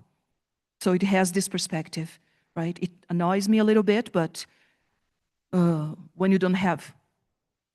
Where? I don't know the name of the authors, Cesar. Maybe someone can download it and check it because it's there. Usually they mention UNESCO, you know. I am a consultant of UNESCO. My name never appears. And you have to sign a document for segredo, secret. You're not going to comment here publicly, you know. Anyway, nobody's go. So look at this one, letter C, socialization of the institutional plan. Incorporación de ajustes, aprobación y ampla difusión. So tell people what to do. It's all on the document for you to read later, and you can download it because it's very easy. So, of course, if you're trying to make the diagnosis, if you're thinking about strategies of mobility, if you know where you are, where you want to be in 2026, and this is a personal question, people. Do you have any idea, or do you make plans for short, middle, and long term? Where are you planning to be in the next 6 months? Whew, I've never thought about it. Next 2 years? What about 5 years? Lina, what about your PhD in 6 months, 2 years, 5 years? Ha! Right? It's a good exercise even for us. Planning, it's the key thing. Human, financial, and technological resources. And I love this matrix as well, people. I use it a lot for myself. I woke up in the morning and I use the 2-minute rule. Do you know the 2-minute rule? No? Everything you can resolve in 2 minutes, your brain would work much nicer if you do it. Arrive in your office, nice cup of coffee. I have to send emails. I have to write thank you notes to Yadira. I want to get a message from you. I want to have a feedback about in 2 minutes. Do it. Clean your table, clean your desk. And then I have to read a PhD thesis, 374 pages. That's my life. I have 8 PhD and master dissertations by December 22nd. That's going to be my last one.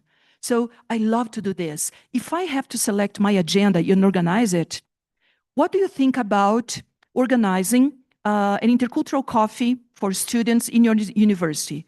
Does it demand a lot of effort? Not really. What do you need? A space, coffee, and invite the students, right? What about the impact? Do you think it's high impact? Let's compare to, I want to publish a paper in English in a very high qualified magazine. Effort, huge. Impact, huge. So you can establish, in each of the quadrants, you can establish, and some of them, high impact, high effort, low impact. Don't waste your time with that. Too much effort. So it's a good way for you to think about and plan your agenda, plan the agenda for your department. You look at the internationalization plan and check it exactly. How much effort and how much impact? Priorities, the most complex one, what would be the best? On the second, right? On the first one, low impact, but, low strength, low effort, but high impact. That would be the best. Pouco trabalho, alto impacto. That would be the best one. Okay. And what about the definition of vision of our objectives? This is on your book, people. And that's why I'm insisting. You are saying that you must have a clear vision for the internationalization. You are saying that you must have measurable and realistic strategic objectives. Okay? So if you're going to look at the catalog of tools, remember, you are designing your own catalog of tools, which is already fantastic. I just have to adapt, adjust to my reality. And what is the vision? This clear vision. Ambitions and long-term. Okay, I can have 6 months, 2 years, 5 years. Lou, but I don't even know if I'm going to be in the post. In my institution, maybe they will replace and put another person. Well, do the best with what you have at this moment. If you're going to be 6 months, 2 years, 1 year, think about it and check for results. Position itself on the global stage. The vision must be intrinsically to the institutional mission. So don't work alone. Align it. Remember the 30-second pitch in the elevator with your boss? Listen, boss, I have something to tell you. We got 3 million euros from Europe to design a research program about internationalization. I'm pretty sure he's going to give you a better office, more people probably. And how do I make this roadmap? Concrete goals to seek to expand mobility. So I need an institutional roadmap. A roadmap means step by step. Where do I start? Who's going to be involved? How much money do I need? Where is it going to be developed? Which knowledge area? Am I going to work with medical school, engineering school? Who are the friends of internationalization? And a good idea is very obvious. 5W2H. This is another matrix that helps. You don't need to write, you don't need to put too much effort, but ask yourself, okay, what's going to be done? Student mobility, why? To Brazil, for example. Why? Because Brazil is going to be #1 import and export country, and we need to prepare people to deal with Brazil. Where? In the mobility office. When? Beginning 2026. Who? It's going to be with the Federal University of Santa Catarina and my institution with the business administration area, because I spoke to Lu and she can receive my students there. Fantastic. How? We are going to spend, it's a post-graduation exchange program. Our students are going for an internship there, very short. They're going to be in Florianopolis, in the island, the Magic Island, spending some time. And they're going to visit Brazilian companies. How much? Well, we are going to ask for the Microsoft, and they're going to help with some funds. So I'm designing, I'm checking, I'm kind of following. Sorry, it's in Portuguese, but it's obvious, and I'm pretty sure you can understand. Look at the why. What is the return? Is it worth it? Otherwise, effort, impact, what you're going to do. Very easy. Define your goal. Define your problem and how you're going to make it better. And of course, we have some pillars of action that will help us. And we have to transform theory into action. We're going to look for the UNESCO book again. This is in your book. University should develop, I'm sorry, governing himself, should develop or improve the internal policies and procedures to facilitate student and faculty mobility, making process more efficient and accessible. Remember what I told you yesterday? I wanted to have international students. They cannot enroll because of a technical problem. So I have to look back, improve internal policies. Who do I have to talk to? Who can help me to solve this problem? And sometimes we lose students. They could be joining my class. They could be with us. And because of a technical problem. So revising all this is always good. This is the suggestion they make at the UNESCO material. Articulation, go down, the blue, dark blue. Interrupting you here? No? Mission and vision, alignment with national plan, designation of the internationalization team. Number 2, evaluation of conditions, SWOT analysis, formulation of strategies, socialization, incorporation and adjustments, internationalization of curriculum, identification of current curriculum and internationalized context, redesign, teacher training, structural. And this never ends, people. We have to be doing, we always have new people, always have new professors coming.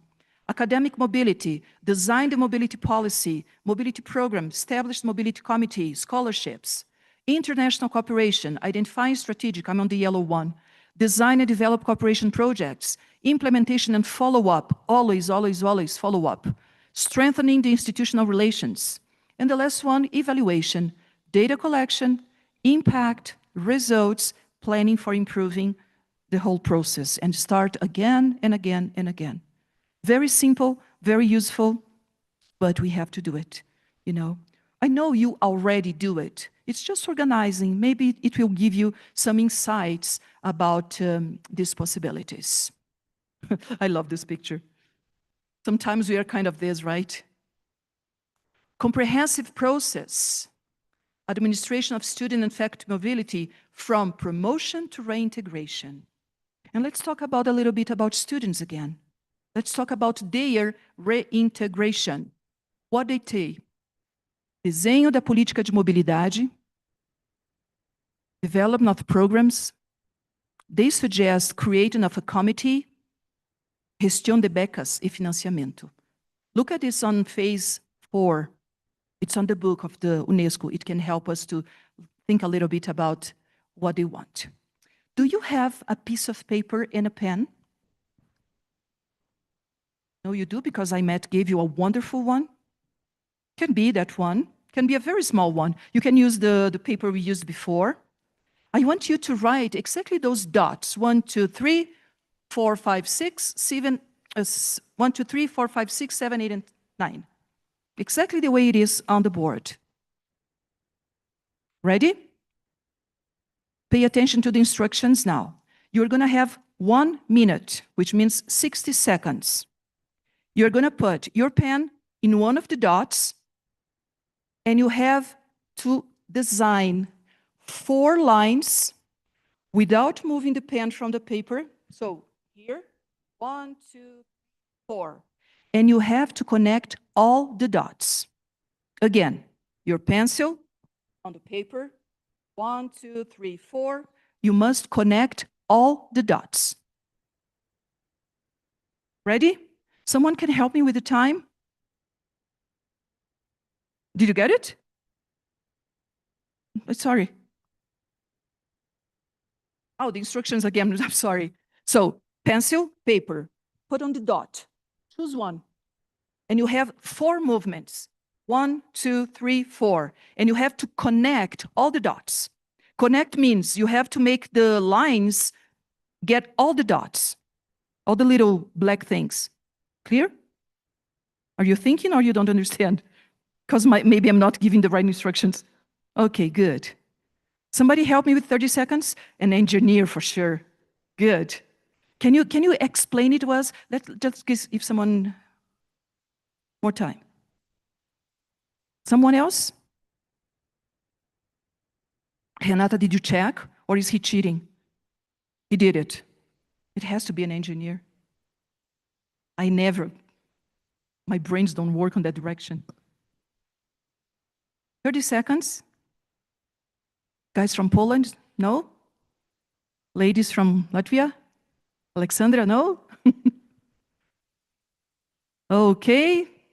Time is over. Bruno, can you be kind enough, try to help people?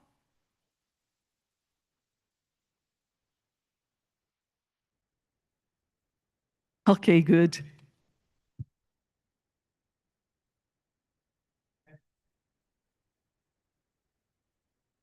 Square. Uh-huh. So you can do a line on the diagonal, and then you can go up all the way, and then down diagonal, and then go This back. one should be connecting this dot, okay? Yes. But anyway. And then you move back.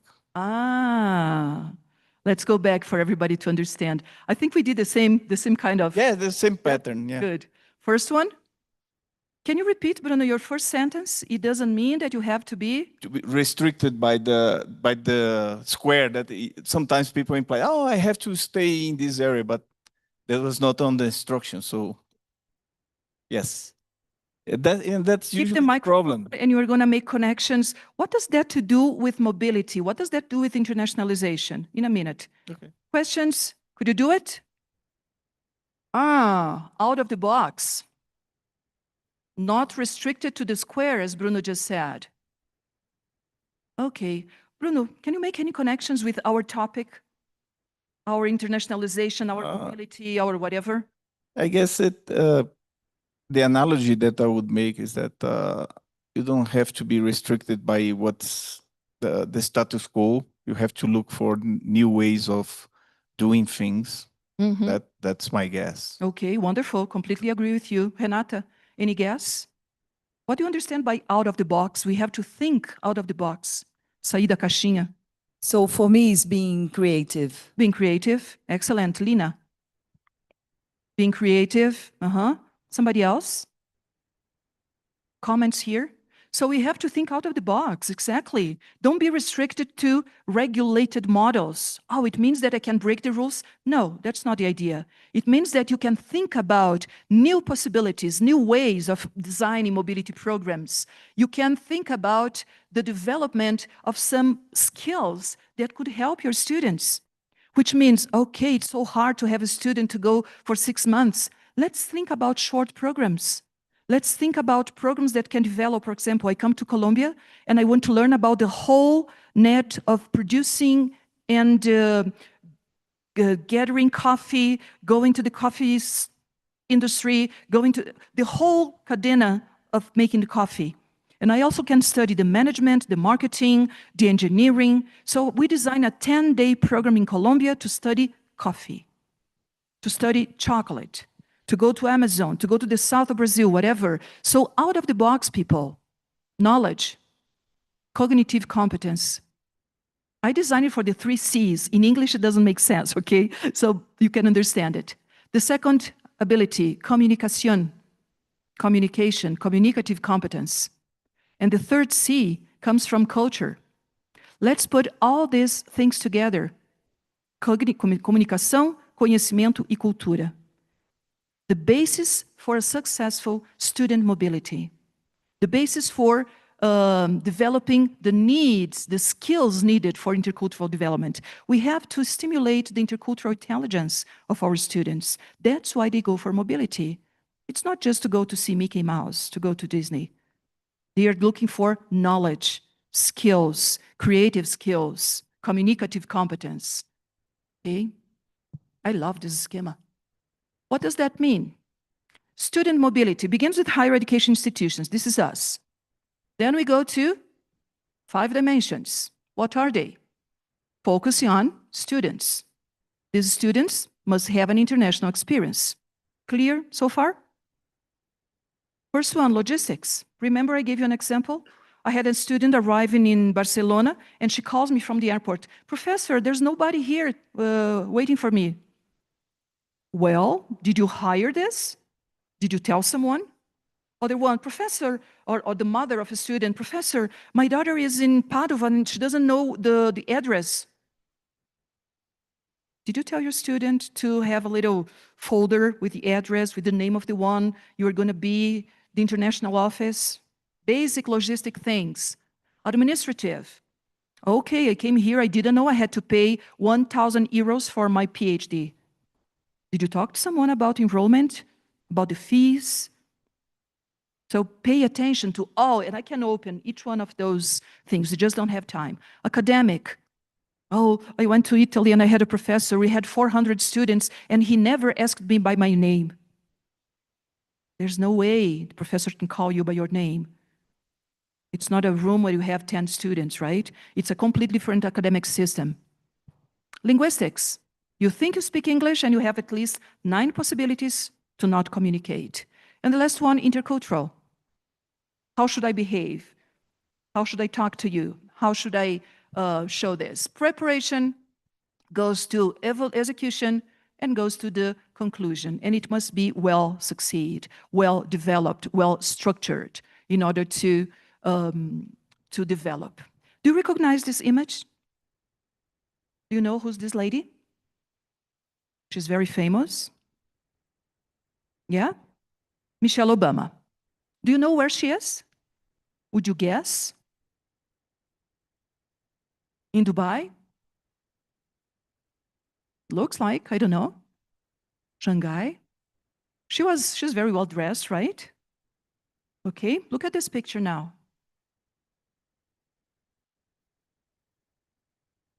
Is it the same Michelle Obama? Do you see any difference? Oh, the dress. What happened with the dress? Oh, okay. What happened? What happened, people, is this. ABC News, Michelle Obama's image altered by the Iranian news agency. You know where she was? And the Oscar goes to Alive. And of course, if you send your student to a country, of course you have to get out of the box. Think that the ladies wore chador. Think that's the way lady wore the shihad. Don't look at the ladies. Why are you wearing a burqa? Well, why are you wearing a bikini? You are the weird one. Who is the weird one? Maybe you. So prepare our students for this intercultural kind of issues, people. Means that we are talking about preparation of the students, showing them the W curve, not in just a week, giving them documents, but inviting the psychologists, invite professors from the language department, the ones who work with intercultural issues, and tell them, listen, we have the honeymoon stage. My first exchange in London, I should be born here because I'm British. Everything works, everything is fine, everything is so clean. People are punctual. I'm not Brazilian. I should be a British lady. First week. Everybody went to the British house, to my landlord and my landlady. As soon as they opened the door and saw me, "You are not black." "No, but you're Brazilian." "Yes." "So what's the point? Are you frustrated because I'm not black? I'm not have a cocar, I'm not dancing samba. I'm horrible about dancing, by the way. We need your father, Camilo, to help us dancing." This is a private conversation of yesterday, right? Anyway, we go from the honeymoon stage. Then I know my English is not good. I don't get the tube. I don't know how to get the tube to move around in London. I don't make any friends. I don't have enough money. And I feel really disappointed. You go to depression. Good news. You go to the disintegration stage and think about your students, people, when they kind of desperate started calling you. Now we have WhatsApp, we have internet, but this is since 1990s, and it's still on and on and on. Science is still developing. We are going to the reintegration and autonomy stage. You can get the money from the money machine. You can have a couple of friends. You get the right bus, the right tube, the right metro. You can wash your clothes in the washing machine. You can take a shower, because in London you have to put some coins to take a shower, right? Some things that are completely different from my perspective. So I had to get out of the box. Then bad news, disintegration stage, it's time to come back home. And when they arrive in their own country, they are completely out of the box. Adaptation, readaptation, cultural stress, cultural shock reverse. And we are not really working on that. We are not really ready for the 360 mobility. And we must be, because we are responsible for life changing in these students, right? We are the ones who invited and convinced them to move. We are the ones who convinced them to go to a different place. And in this different place, they faced basic personal things. I could not open the fridge to get my food. Those were the rules on the back of the door. And that was really hard for me to accept. In Brazil, you say, "Please, help yourself. Anytime, eat what you want." No, I had strict rules. Dinner served at 5. We were just commenting that. What time do you have dinner? We usually have dinner about 8. So changing your customs, changing your habits. And sometimes, I'm not going to use this because it's in Portuguese, but sometimes we have very, very, very big problems. I don't know if you know these guys. There's the Prime Minister of the United Kingdom and the Chinese president. And we almost had an official incident because of a very silly thing. A flower. Do you know the name of this flower? It's a poppy seed, papoula. It has completely different meanings. The paper poppy becomes a diplomatic source of friction between China and England. Unlike in Britain, where the poppy, which traditionally honors those killed by their country, Chinese officials consider the flower a symbol of humiliation. If you are the protocol guys, if you are the guys for the internationalization office, and you have this issue at your institution, your president and the Chinese university president, and you see something going on, something that can be very polemic, very offensive, we have to develop cultural knowledge, intercultural intelligence. It's a great concept. So prepare our students, as I mentioned, 50% experience, 50% knowledge. And this is our responsibility. We are talking about student mobility, faculty mobility. Move from the comfort zone. Move to the fair zone, to the learning zone, to the growing. I love all these aspects, where you define new objectives, you live your dream, you find your purpose. But you have to deal with problems. You have to face the expanding. I love this out-of-the-box thing. Break the bubble. We all have a space bubble. How comfortable you are. Look at, we have some people completely lonely, completely far from being closer. Think of yourselves when you get in an auditorium. You don't know anyone. Are you going to sit beside the first person you see? I don't. I usually need some space. British space, American space, Brazilian space in the metro. Look at the picture on the metro of United Kingdom and the metro in Brazil. Of course, the political, socio-economical situation changed everything. Okay? But look for the roadmaps. Clear and strategic action plan for mobility growth. We are planning to have more students. We are planning to invite more students. If you are planning to have more international students, think about where are they coming from? And prepare your staff, prepare the professors. 5 minutes, professor, you're going to have a student from China. Be nice to him. Talk to him. Do not ignore that you have a Chinese in the classroom, because professors sometimes are afraid of. They don't speak English, not even Chinese. So sometimes they don't know how to approach the international student. Remember the invisible student we mentioned yesterday? So we have to keep preparing people. Do you have Google Lens? Open your Google Lens, please, and focus on the screen, if you want, of course. These are day-by-day activities in internationalization office. These are real documents. I got it when I was working in Caxias do Sul. Is it working? Somebody can help me reading the document? Google Lens, Google Translator, I don't know what's going to work for you.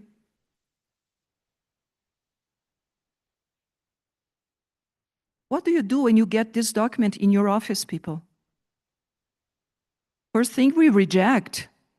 Second, we ask the student to go to a translator, and especially an official one, which charges you $1,000 for that.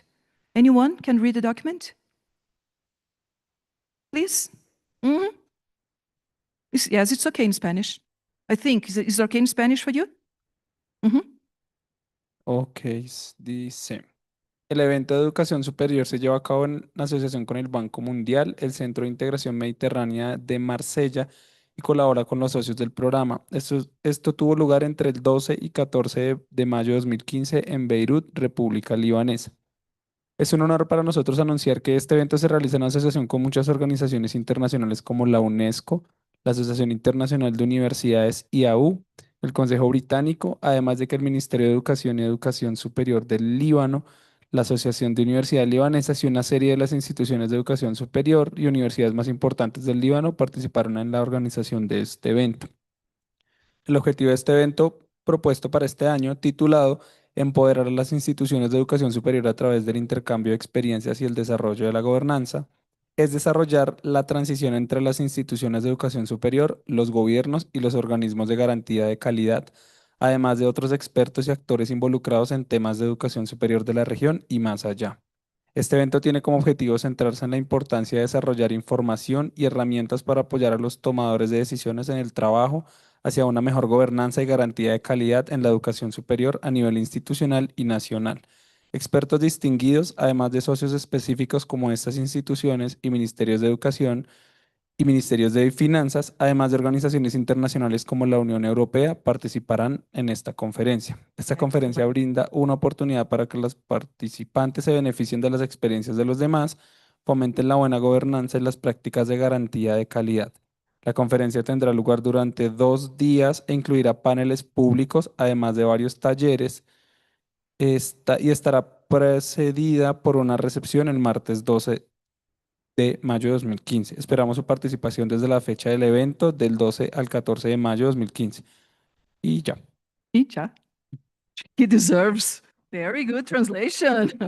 Wow, that was excellent. Excellent, people. Did you get the message as well? Okay, good. What about this one? Thank you very much. We are not going to read it all, but you can do the same exercise. Another language, another document. Again, this is the day-by-day activity, documents that I receive in my office. Did you know? It's a certificate. Have some stamps. Of course, I cannot read.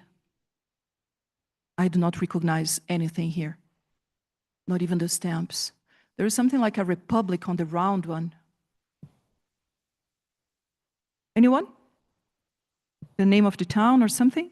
I think this one is from Damascus. Yeah, Damascus University. Good.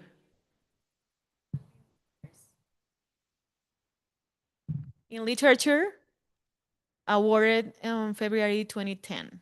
Good, good. Okay, excellent. One more exercise. Oof, it's getting worse.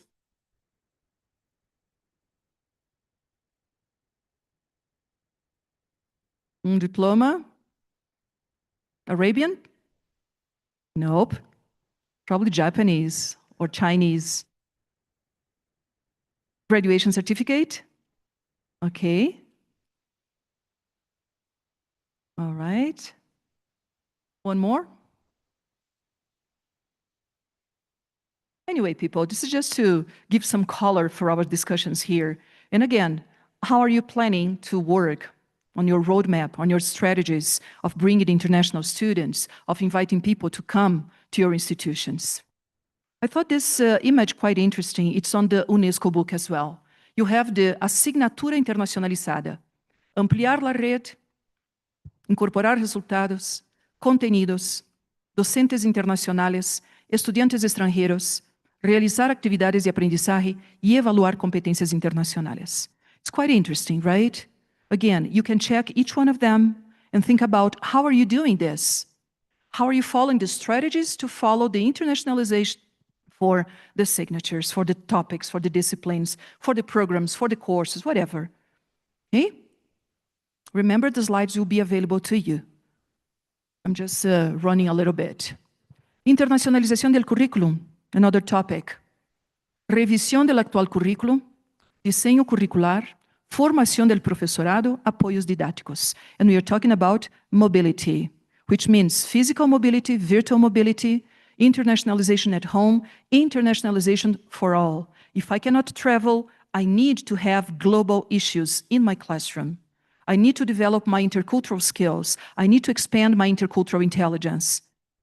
And we have to offer this to all students in our institutions. One more example here. This is something that it's on your catalog as well. Share low-cost, high-impact virtual exchange models prepared by the COIL methodology. Remember, COIL is a methodology. These models are innovative, accessible alternative to promote internationalization without the need for extensive and expensive physical mobility. And of course, we have to analyze cases. ¿Qué pasó? ¿Cómo se resolvió? ¿Qué se desprende de la experiencia? If you offer a COIL program, do the analysis, diagnosis, apply the SWOT, use the 5W2Hs, check for a roadmap. How many COILs? Is everybody offering COIL here? How many? Just one university? Two? Okay. But we still have a long way to go, right? Train professors, invite people to talk about COIL programs. And another tool, people, PDCA, plan, do, check, and correct. This is for life. Plan your agenda in the morning, do it, check it, and correct by the end of the day. How many activities did you plan to do? I'm a great planner, bad executor. I put 10 things on my agenda. By the end of the day, I did 10 things, but not the ones I planned. Something's wrong with me. Okay, we are working with people and we cannot make mistakes this big. If you planned your meetings, if you're planning to send more students, if you're planning to, so plan, execute, verify, and act. This is quite an exercise because I have slides in Portuguese, Spanish, in English. So everybody's really internationalizing here. But you can all find all this information around. Tired people? Can you go a little bit more? Yeah? Questions? I'm looking at the time not to go too far. So funding, I'm not going to be too much here because we all know we need money. We need to participate in projects. We need to talk about, it's crucial to seek for money. And when I talk about money, it's important for you to negotiate. Negotiate means, do you have a list of agencies that offer mobility scholarships like DAAD, JICA, EduFrance, Newton Fund, British Council, Fulbright Commission, Fundação Carolina, Banco Stota, Banco Santander, and many others. Make a list and check everything because sometimes we say there's no money for mobility. Yes, there is. The problem is that we don't know where is the money. Or if we do know, we don't have the projects to ask for the money, right? So this is very important. Can you describe this picture? What do you see here? A car. What else? Say it a little bit louder. It's a car. Yes, microphone would be easy. Anyone? Honda Civic. It's parked. It's not moving. Next to the shop, we can see the windows back there. What else? It's dirty. Very. Seems that it's not been used for a while. It seems to me it's in a gas station or something like that. Can be. Do you see any particular thing, anything weird in this car? Oh yeah, there's something on the top of the car. We can see from a different perspective. One more. Oh, what the hell is that, people? Or at least, what is it doing there? I'm very curious. And of course, this is a cell phone picture, so sorry for the bad quality. Have you ever been to Argentina? Buenos Aires? Yeah? Next time you go, you're going to pay attention. You say, remember Lou saying something about that. So have a coffee for me in Buenos Aires. Argentinian guys, when they want to say, I want to sell my car, this is exactly what they do. They put whatever kind of bottle on top of the car. Renata, that called me attention exactly because I was kind of seeing that walking on the roads, walking on the streets and seeing that, usually not very busy, not on downtown streets, but then you see 2, 3, 4 cars parked like that. When they want to sell the car, doing business, people. What is the strategy that you do to convince your partners? I don't have a strategy. Do I need one? Of course. Of course. Watch the movie The Interpreter with Nicole Kidman. She's a translator, and she heard about she knows about an African dialect, and there's the American delegation, and here's the African delegation. She is the translator, very tense because some murder is going to be happening with a big important authority and the General Assembly in New York, and she is translating, and the last night she heard something, and she didn't make any connections. By the time the American delegation here talking in English, African delegation just listening to the translation. When the American delegation sends something, listen, mister, this is what we need, this is what we want from you. The African delegation stood up and say, this is what we need in a very clear English. So they used kind of, let's pretend we don't know what you're talking about, let's be quiet, and everybody was kind of shocked. Wow, do you speak English? You know what we're talking about? Yes, and you're talking about the murder of Miss Swanee, the general leader of African. So when you do the negotiations, of course, we need strategy. And you need strategy to negotiate with your students as well. You need strategy to progress with your cooperation. I need to improve the number of agreement terms. What am I going to do? I need to progress with the document. So identify strategic partners. But I have no idea who is a strategic partner. I just signed the agreements. Well, you better think about. Please don't tell anyone. Universidade Federal de Santa Catarina, we have more than 500 agreement terms. Not even half of them work. So why do you need that? Everybody wants to do. Now we are signing with Dominican Republic because I was at CAIE. So they want to sign with Honduras, República Dominicana, those countries that are kind of difficult, including to work with them. So think about, design and develop projects, implement and strengthen your relations. Sometimes it's much better to have less but strong cooperation than to have a lot with just one student in mobility. Remember, impact and strength. Going ahead. Another topic on your project, marketing people. We have to be like chicken, right? Increase visibility. Our students can be ambassadors. Some people don't like us to say that, but they are representatives of your institution. So they must know where you're coming from. What does your institution have to offer? What are you good at? What is their campus? Do you have a dorm? So give the information to your students because they will be your arms at Universidade de Salamanca. They can be someone who really will help you if you have another problem with another student. I can call you because we are connected. So when you develop this, increased visibility means that you are having strategies, tips on digital marketing to internationalization. I remember Universidade de Caxias do Sul, they prohibited us to use Facebook or Messenger from 11:30 to 1:30, it was released. During working hours, no, because they were saying that we were just chatting and not working. So I had to create a Facebook account outside of the account of the university to talk to the students. That's where they communicate. Students today communicate with TikTok. I don't use TikTok. I use LinkedIn. Nobody sees LinkedIn. They like Facebook. No, they use TikTok.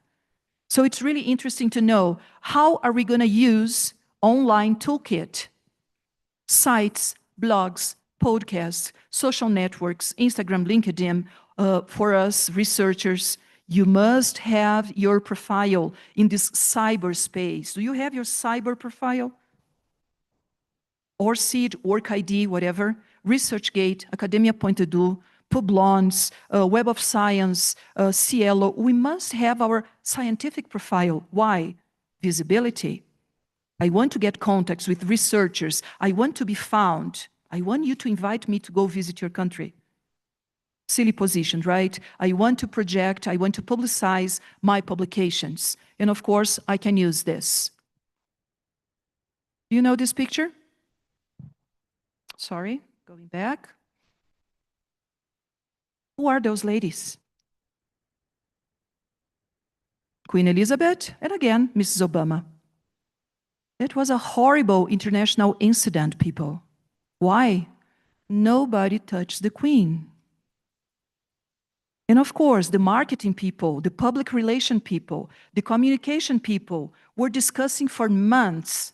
Is this because Michelle Obama didn't know she cannot touch the Queen? Or she touched the Queen because she knows who she is? I'm just helping and being nice to a lady. I'm not hurting her. No, nobody touched the Queen. So how can you, again, train your students, alert your students, tell your students about this, how they are going to behave internationally? How can we help them to have this university collaboration, working with the best as we can?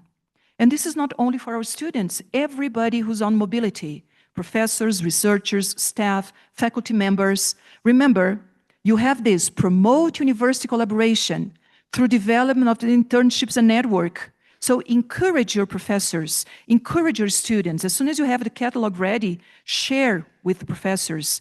Oh, but this is just for us, for international guys who work with internationalization. Well, maybe we should think about a guide to help professors to know about internationalization, how to write an email, how to approach, how to be ready to present an international congress, how to develop your oral skills internationally.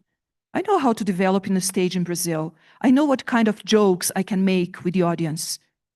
Maybe humor, when you talk about humor, intercultural is horrible, people. I watch those American series.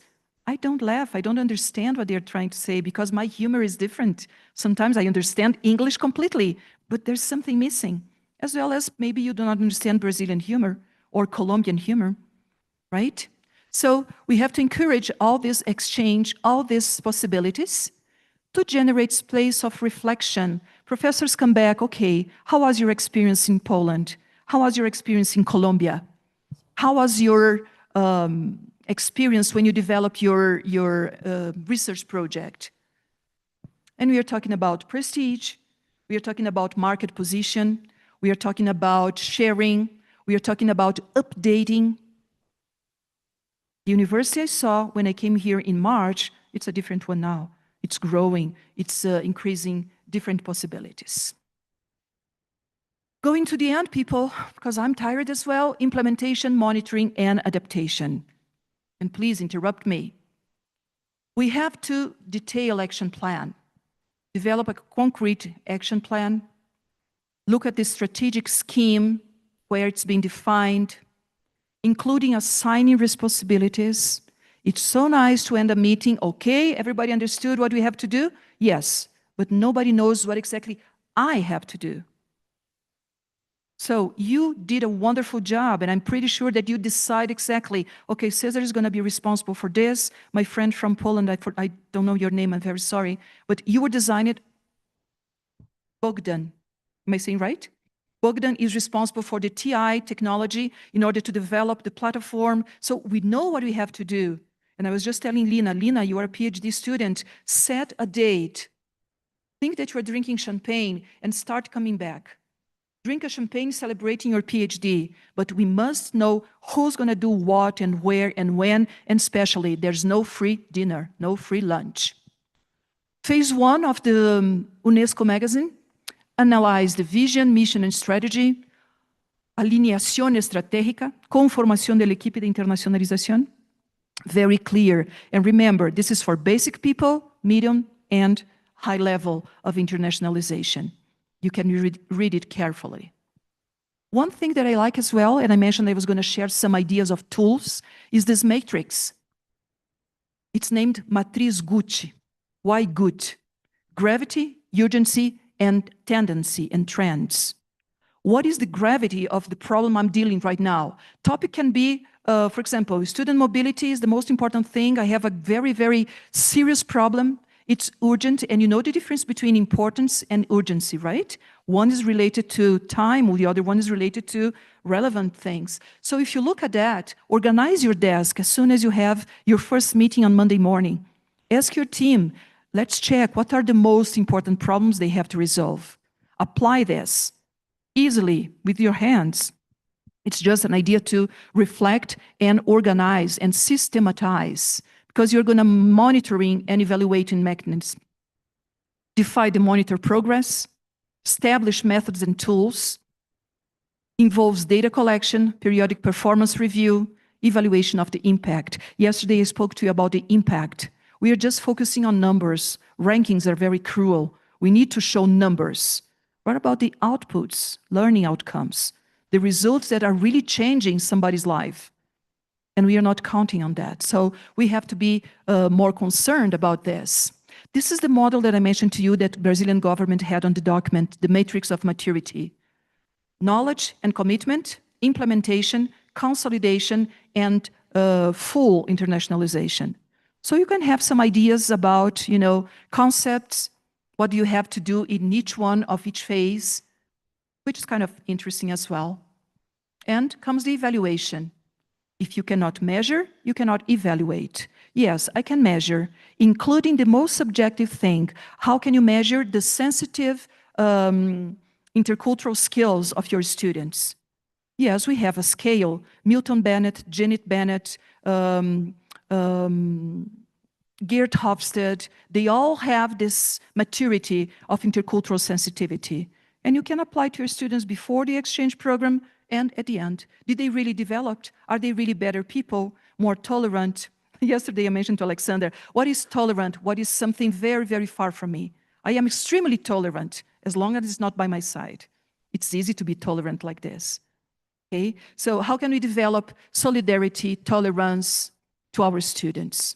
And the continuous adaptation, flexibility to adapt.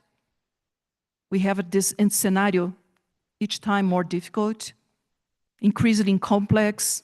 We are hyper-connected. Okay? And what we do with all this information, people? Knowledge management cycle. We have, number one, acquire the knowledge. Where is the knowledge about internationalization? Do we know each other? Do I know the potential of international? I think Cesar mentioned that. We don't know what our universities are doing. It's difficult to follow, especially with professors that have been working for 20 years and they don't register. They say, it's my project. Well, professor, it's your project because you belong to this house, because you live here. Okay? Second, apply. Adaptation of knowledge to fit into the context. Everything Lou is saying doesn't fit to my university. Hopefully, at least one slide fits to you, and you're going to give me the feedback later. Evaluate the utilization of knowledge. What am I going to do with 100 Brazilian students went abroad? What am I going to do with this data as a researcher? I have a research question, right?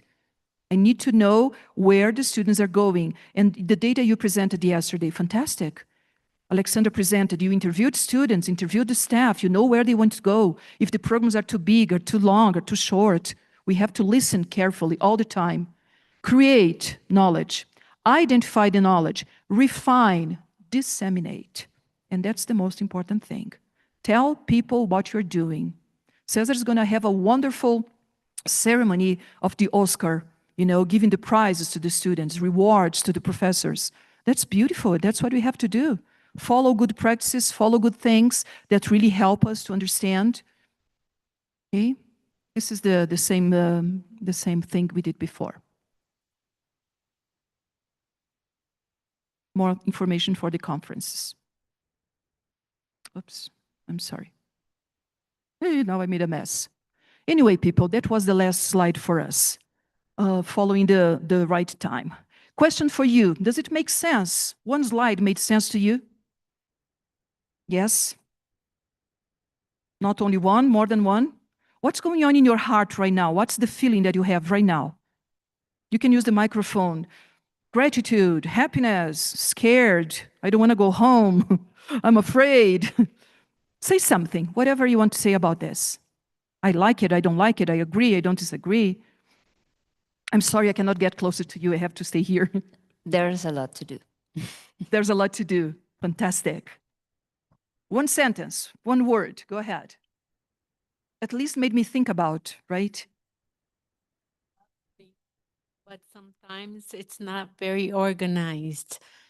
But so we can kind of go back home and think, okay, I must organize because this is going to give you more time for your PhD. You have more time for a beer, systematization, organization, discipline. It's almost like, do you know the Pomodoro rule? Yeah? 30 minutes, you make the best sauce. Work 30 minutes, relax. My eye physician told me, look, can you stay with your leg like this for 45 minutes? I said, no. So don't stay 45 minutes in front of your computer. You need to refresh your brain. It's the same thing. Don't stay inside your office. Pile of things. Move around, leave your office, listen to your students, talk to the professors. You are the promoters of internationalization. More comments, more sentences. Critics, please. Yeah, both inspired and overwhelmed, but I made a lot of notes to what to read and think about when I come back home. I always tell Alexander, if I go to a lecture and I don't write one line, it's dangerous. When I write a lot, it means that I have lots of ideas to think about. I don't even have to look that, but it's almost like refreshing. My dear Yadira, I think we are kind of finishing here, if that's okay. I think everybody's hungry. Just one thought. Please? I thought that we have to measure things. We have to measure to know exactly, am I doing enough? Should I do more? Should I do less? Am I stressed? How much room do I have to grow? Cesar, please. Lots of ideas, Yadira, touching their hearts with this. I want to get in trouble. I want to do new things, better things, get in trouble. But it's trouble to do new things. More trouble. Yeah, and sometimes you need to convince people, and it's also hard. But since we are finishing, I always want to thank you, really thank you, because you make us think a lot and give us inspirations for when we go back home. And you've been with us in Peru, here in Colombia, also in Brazil. So thank you, because you are like a partner of the IMAT consortium. And I think that we can continue working together. Definitely. Yep. And thank you for staying with me. Thanks a lot. Hi. I like the concepts, in special their ground, the knowledge. And thanks. Thank you. Thank you so much. Well, I think we all deserve hands. Congratulations for staying for so long. Thank you so much. I'm wasting paper here. I'm sorry, Yadira. Thank you, Yadira. Thanks a lot. Lucian, thank you so much for all this information. I know we finished this day with many ideas and many things to do. So I'll give the floor to Luis. He will close up this conference and tell us a little bit about The future. No, what the ideas that we might come up with this. Oops, sorry. I wrote a few words just to share with you. So very briefly, I promise, because it's almost lunchtime, so I will do it very briefly, just to share with you the feelings. So I'm overwhelmed. So it was an amazing 2 days, full of information, ideas, and truly meaningful exchanges. So we have heard so many perspectives, experiences, tools, lessons learned. All of these allowed every participant to understand the IMAT project much better, its motivations, its challenges, and the incredible work done by all partners over the last 3 years. So thank you very much for everything. I want to start by thanking all our speakers. You are absolutely fantastic. It was amazing. I have a lot of admiration for every one of you, as you already know. And I'm grateful for the clarity and all the things that you brought to our sessions. I also want to give a very special thank you to Lucienne. I don't know, where is she? There, okay. Whom I had not had the chance to meet before. Your keynote and your contributions throughout the conference were truly inspiring. You brought ideas and perspectives that will stay with us for a long time. And I'm sure that they will spark new directions and future projects as well. So thank you so much. Now, as you saw in the agenda, in this session was originally planned to include final reflections and next steps of IMAT. But as you might imagine, it is still a bit early to do that. Tomorrow we will have our last management meeting, a couple of hours dedicated exactly to that, discussing ideas, aligning expectations, and thinking about what comes next for all of us. What I can tell you right now is that IMAT does not end here, so for sure, new chapters will come, and tomorrow it will be the perfect day to work on it. For now, I simply want to thank all of you, partners, colleagues, friends, IMAT family, that is a real family, for being part of this journey and for making this conference a success, both in person and online. And of course, I want to give a big thank you to our colleagues from Colombia, Yadira, Camilo, and all the Colombia team. This conference would not have, it's true, yeah. Yeah, it was totally impossible to happen without your work and your support. So you did an amazing job, and we really felt your warm welcome. Thanks to you, we are closing this conference with full hearts. I need to control myself because I can start a little bit emotional, but I will try not to do it. I wish you all a very good lunch, and I hope you enjoy the rest of your day. So thank you so much.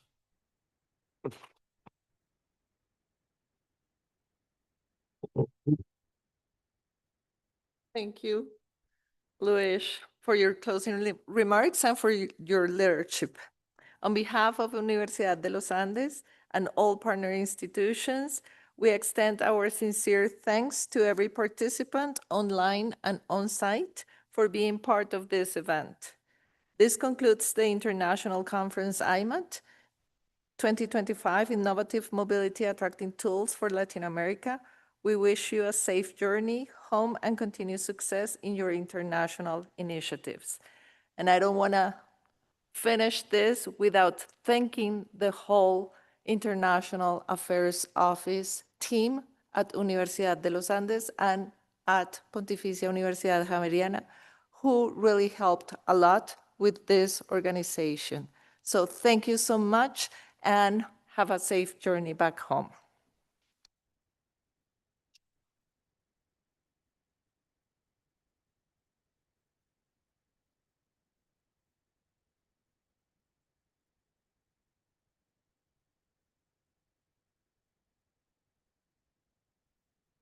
Le solicitamos al público asistente no descuidar sus objetos personales. De igual manera, le recomendamos